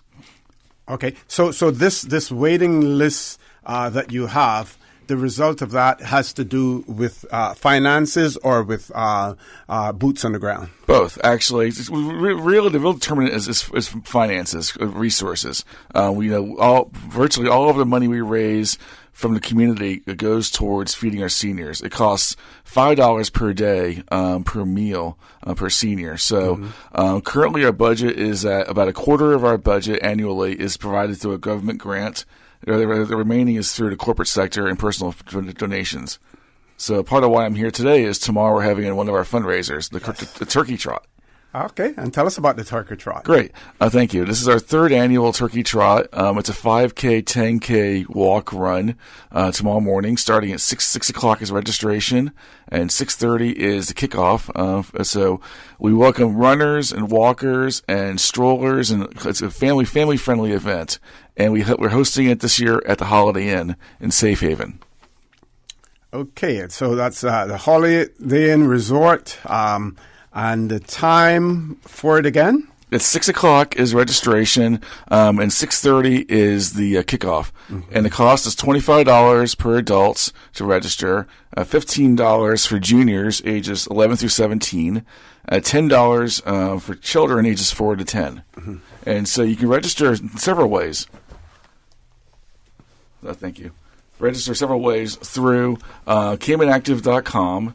Has a great link to our organization for our walk. Also, tonight we're doing a registration drive at Duke's in Trafalgar Square off West Bay Road from 5 to 7. Or if you want to wait till the last minute like I usually do, you can get up early tomorrow, show up at 6 o'clock in the morning, and register there. Okay. And what do you get for your $25? $25 gets you a number of things. It gets you a T-shirt. Obviously, we're on radio, so you can't see over the radio what I'm wearing. An orange T-shirt with a wonderful logo. That's for adults. Kids get a white version of the T-shirt. They will see it too. We're streaming on YouTube, so they're going to see it on there. Oh, there we go. Hi. I didn't see the camera. Okay, yeah. Here we go then. Yes. So, and then also you get once you run your walk or 5 or 10K as a reward for your effort. efforts, we're going to feed you breakfast. So you get fruit or pastries, or if you're an egg person, you can have an omelet. This year we're adding an omelet station, courtesy of Got Eggs, a local caterer.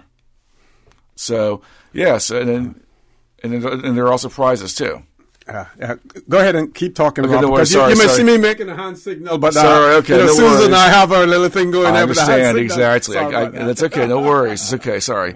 Anyway, so you get a T-shirt, you get breakfast, whether it's got eggs omelet or fruit or pastries.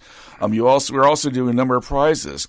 We have a variety of prizes that were donated to us from various hotels and dive packages and restaurant certificates. We have jewelry. Kirk Home Center was very kind to donate something to us. So we have about 40 prizes to give away tomorrow, and we estimate about 250 walkers and runners will register. So your odds of winning a prize are pretty good. So so you stick around for that, and you're going to win a prize. And also for little kids, I wear a costume every year. I have a turkey costume that, frankly, is too hot to wear during the day. So it's really for the morning only. But it's a real full-fledged with wings. And so I'm doing selfies tomorrow. I'm the MC of the event, and I'll be available for selfies with anybody who wants to take a picture with a turkey. And the running community in the Cayman Islands is growing by leaps and bounds. So many people do it for competitive reasons. Some people do it for health reasons, but it is getting quite large. So doesn't seem as if it is too difficult to get people interested in doing a walk run. The only issue is that you have to ensure that you don't conflict with another running or walking event, as well. So you've been able to avoid that pitfall. We have, yes, scheduling this. Yeah, and that's why we registered through Cayman Active. Cayman Active is they're pros at doing this sort of thing, with runs and walks and other events throughout the year. So they're quite keen on the calendar, and there is no other conflict tomorrow morning. So the beauty of this time of year is that, as you know, that next weekend is the Cayman Islands Marathon. So tomorrow is also it'll be timed. So we have chips for those who are competitive walk runners who want to get a time for their training. We'll put a chip on their bib, and so they can have a time when they finish. So there'll be a proper, start and finish line and all of. I'm not a runner, so I'm not really too keen on what goes into it. But whatever goes into competitive running, that we have it. And so since it is a week before the proper marathon, a week next Sunday, we will have this is a great way for a final training run. Okay. Now, let's talk a little bit more about the Meals on Wheels program. And I have, we had other people on the show earlier talking about other benefits, and everyone has spoken quite highly about the generosity of the Cayman public. Right. And rightly so. But at the same time, the level of needs, and I'll use the word poverty to a certain extent that we see on the island is still amazing. And you, I'm sure, in your program see it, and you've talked about the backlog in terms of people out there who you need to service, but you don't have the ability to do so. Are there? What do you see as the challenges, let's say, in terms of elderly folks and getting a good, healthy meal or a set of meals for the day? Well, the challenge is obviously, the elderly they're the ones who built this country, and so it deserve most respect. And so we find that, a lot of these folks really don't have any ability to serve themselves. We provide more than just a meal. We provide a lifeline. So a lot of our recipients are volunteers who serve them are really their only point of contact throughout the day. So as you know, the human needs go beyond feeding. It's also socialization. So the idea that, we have our wonderful drivers who will come and deliver a meal and spend 3 to 5 minutes talking to a recipient, asking how their day was. We do safety checks. Is the home in which the recipient is living, is this home safe? Is it clean? Is it, are there concerns that we as an organization need to be aware of, and something that perhaps we need to raise to government for their attention? So we train our volunteers to do a number of similar, just welfare checks, if you will. And so we do find, that unfortunately, for an island as prosperous as Grand Cayman is, there are people who fall into the cracks for various reasons. We don't have enough time today to go into that detailed discussion, but it does exist. And to the naked eye, who only sees the high-rise buildings and the hustle and bustle of tourism, they can miss it. My parents were down. My mom and stepdad were down over the summertime. I take them on one of my own routes that I serve in West Bay, and they were shocked that such poverty existed. Because again, the people who don't know this island well enough don't understand that there is a gap. And so we, as an organization, since we do rely mostly on the private sector, we do events like these and other galas that we do, and so we rely heavily on corporate support.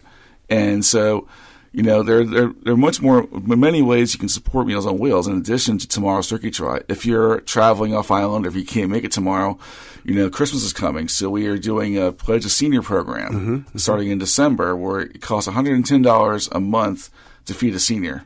So if you want to use that as your Christmas gift to the community, we'd love to help you out with that and take. Okay.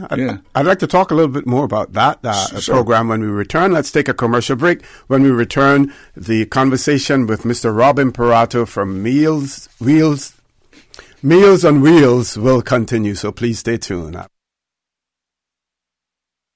The Paramount Carpet pre-Christmas blowout sale is back. For one whole week, starting Monday, November 19th through Saturday, November 24th. Save big with assorted remnant tiles, 250 square foot, $100 a pallet. Assorted remnant granite slabs as low as $300 a slab. Ceramic tiles as low as 75 cents a square foot. Porcelain tiles as low as 99 cents a square foot. Area rugs, 35% off. Carpets, 25% off. Tools, 10% off. And all other in-house tiles, 20% off. Cash and carry. It's the big blowout sale at the Paramount Carpet, located at 317 North Sound Road, Industrial Park. Open Monday to Friday, 7:30 a.m. to 5 p.m. and Saturday, 7:30 a.m. to 2 p.m. Call 949-5000. Do a whole lot more than just cover your floor at Paramount Carpet.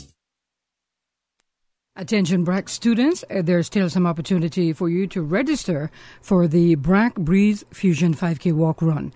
There's no charge, and there's been sponsored by the Honorable Moses Colonel, and BRAC students need to visit the District Administration Building for further information. That's to register for the BRAC Breeze Fusion 5K Walk Run for students. This Friday and Saturday only, you'll find huge Black Friday savings on mattress and laundry at Bransauce Home Gallery. Sealy King mattresses for $9.99 and queens are just $7.99. GE top load washers are only $5.49 and GE dryers are $4.69. Samsung front load washers and dryers are just $6.99 each. We've got more models on special and you can save more by the pair. These are just some of the great deals at Bransauce Home Gallery's Black Friday sale. This Friday and Saturday in Industrial Park. You don't want to miss it. Stay connected and share your favorite holiday moments with Flow. Pick up the Alcatel A1 from $70 or the Samsung J2 Pro, packed with sweet features from $130. Every week you can win cash and prizes in our Cash Cube when you top up. Also check out our weekly top-up specials. Visit Flow's Facebook and Instagram pages to follow the deals. Plus, top up $25 or more for plenty chances to win great Flow holiday prizes. So make it Flow for everything mobile this Christmas. Visit discoverflow.ky for more. Terms and conditions apply. Get fit, lose weight, and keep healthy while sitting with the new Desk Cycle. The Desk Cycle is one of the highest rated 4.7 items online with over 1,800 reviews. Get yours for $125 CI during the Black Friday half-price sale.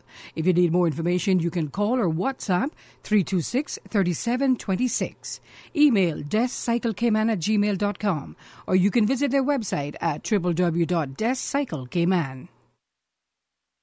Advance Automotive Chevrolet is celebrating their 10th birthday by giving away $10,000 to one lucky person who buys a brand new Chevrolet. Not buying a new car this year? Well then, why not be one of 10 people who could win free gas for a year? Book any service with Advance Automotive before December 19th to enter. And remember, Advance Automotive can service any make of vehicle so everyone can enter. Visit AdvanceChevrolet.com for more details or call 945-9191 to book your service today. Terms and conditions apply. Kirk Freeport's Black Friday sale is bigger than ever with 60% off an incredible selection of watches, jewelry, crystal, and accessories. Get early access to the sale on Thursday night from 5. Bayshore Mall and Cardinal Avenue locations will stay open until 8, and the Strand will remain open until 9. Get unbeatable discounts from brands including John Hardy, Roberto Coin, Bulgari, Chopard, Marco Basico, and many more. Plus, there's an additional 10% off all non-branded sale merchandise. It's Black Friday all weekend at Kirk Freeport. Visit KirkFreeport.com for full details. I can tell you this.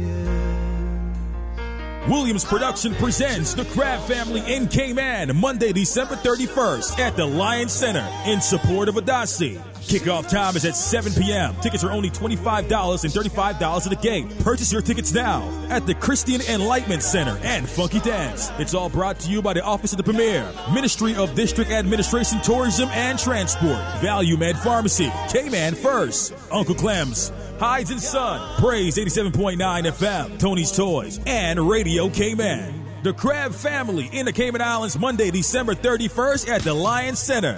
Sometimes it takes a mountain. Sometimes a troubled sea. Listen to the general public. Your thoughts are just a telephone call away. 1-800-534-8255. What the public is saying. Let your voice be heard. And now, Radio Cayman's Talk Today.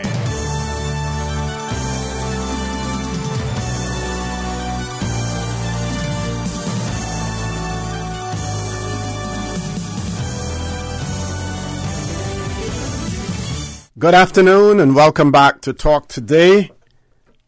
I'm your host, Orrett Connor, filling in for Sterling Dwayne Ebanks, and it is my pleasure to have in the studio with me Mr. Rob Imperato, who is the chairman of the Meals on Wheels program here in the Cayman Islands. We're talking about their Turkey Trot 5K and 10K walk/run, which will take place on Saturday, right? Tomorrow, which is tomorrow.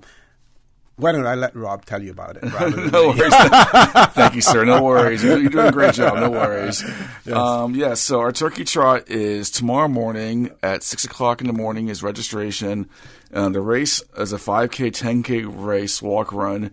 Starts at 6:30 a.m. And so we have a prize draw afterwards. Following will be 7:45. Mm-hmm. So if you register, if you are registered, we promise you'll be out on your way by 8:30 at latest at the morning. So nice and early. Yep, and lots of prizes.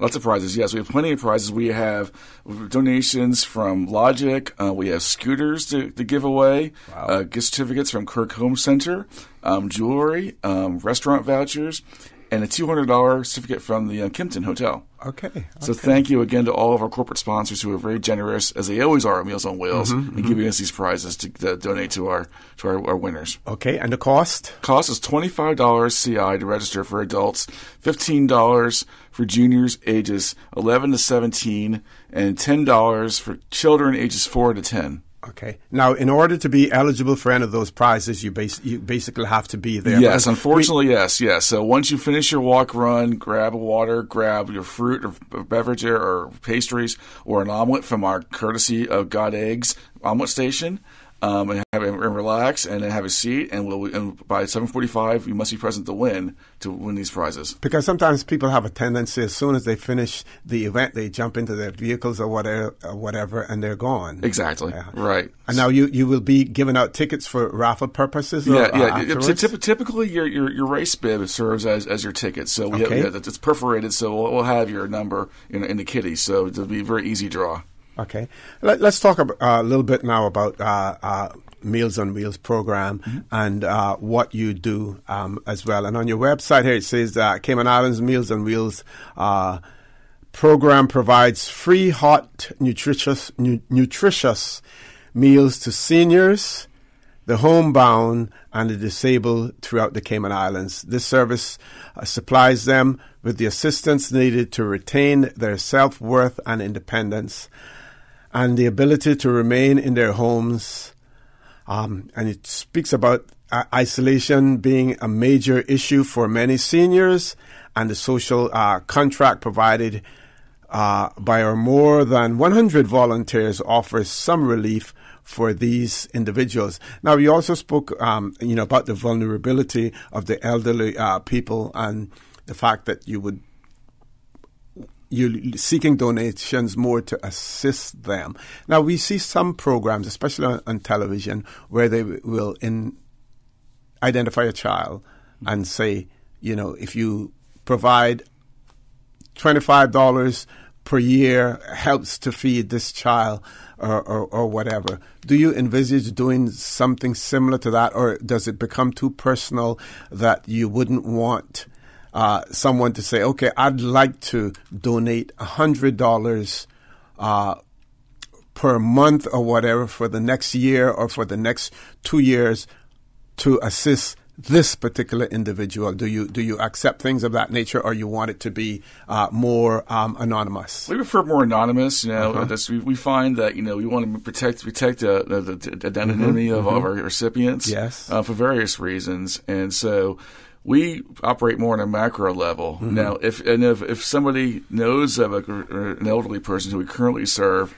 who's on our client list, and they say, yes, we'd like to help this person out, yes, then we entertain that notion privately, but we don't want to obviously advertise that. So, we more operate more on a macro level where, we do have this waiting list. We have a client list of 230 people right now across Grand Cayman.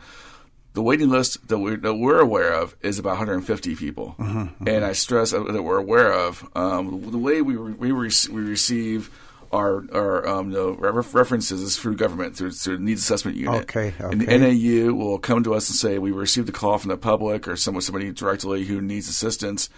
We will do a home visit to assess the eligibility of this particular person, senior or elderly or disabled. And once we find yes, we can serve them, then we'll happily add them to the list as long as we have resources. So we're literally every dollar we raise that increases our ability to whittle off this waiting list, if you will, goes straight towards feeding our seniors. And so, I think that it's more macro level that way. So in terms of the administrative costs and stuff like that, you bear the brunt of that yourself, and the whatever is donated, 100% of that goes towards the Meals on Wheels program. Or do you? Well, we like to think that typically, again, we have about a quarter of our budget is government grants, 3/4 through the public. So if you want to look at on a pie basis of that nature, then yes, we have a very small staff. We have a full-time general manager and we have a part-time assistant. And those are really our only paid employees. We've been blessed with having free rent, free utilities through a landlord on West Bay Road. Okay. Who's very generous to donate the space to us. So really our overhead costs are as minimal as we can make them. I understand the public is very wary of how much, I also worry about when I donate money to a cause, what is a good percentage that goes straight towards feeding the senior or whatever the cause may be. And we all know what the good benchmark is. 75-80% is a good benchmark for retention. We are in that neighborhood, if not north. Excellent. And tell us about some of those people, who are with the boots on the ground, who deliver the meals, those who prepare the meals as well. Well, we have a wide variety. I am actually originally I started off about 15 years ago, through the Rotary Club of Grand Cayman as a volunteer. I donated my time. I had a route in Georgetown. And so then ultimately I was asked to join the board 5 years ago. So our volunteers who are drivers come from all walks of life. They come from like utility companies. CEC, for example, provides a very large contingent of volunteer workers, and so they're very generous in letting their employees donate their time. I know Cayman Water also donates a lot of their volunteer hours. We also have a lot of law firms on the island, banks, financial services. We've had dive masters, all walks of life, even people who are retired, who just want to give back to the community and fill their day. So we get all kinds of people. We'll take anybody, who's if you have a car and you're willing to drive an hour a week or more if you want to, went out just to help us deliver meals, we'll happily accept your service, and thank you. Okay. Mr. Imperato, on this show, time goes very fast, and that's not because we accelerate the clock or anything like that, but we have such good things to talk about, and, our guests have so much knowledge about their subject matter that it makes things flow so smoothly. But I want to give you an opportunity for some closing comments, as well as to repeat the event, the venue, the time, and the costs and benefits as well. Of course. Thank you very much, O.C. Thank you so much. Again, I want to thank our sponsors for tomorrow. We're making this possible. Our sponsors, Rum Point Club Residences, Greenlight Re, McAlpine, Davenport Industries, Cayman National Bank are our main sponsors for tomorrow. I also want to give a quick shout out to our volunteers and our board of directors and everybody in our Meals on Wheels family who make this possible. As for tomorrow's event, it's our third annual Turkey Trot, a 5K, 10K walk run. All are invited. It starts at 6 o'clock a.m. registration. 6:30 is when the walk run starts. It costs us $25 for adults to register, $15 juniors, ages 11 to 17, $10 for smaller children. You can register on CaymanActive.com or this evening at Duke's from 5 to 7.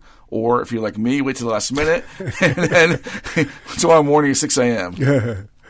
Excellent. Mr. Imperato, thank you for being here. All the best in your endeavors. And again, thanks for the part that you play in helping the Cayman Islands community, in particular our elderly, and in the support that Meals on Wheels provides to them. Thank you very much, sir. Appreciate this. Thank you. Folks, I say to you, have a great weekend. Those of you who are still out there shopping on Black Friday, just don't forget you also have Cyber Monday as well to contend with. Have a great weekend. God bless.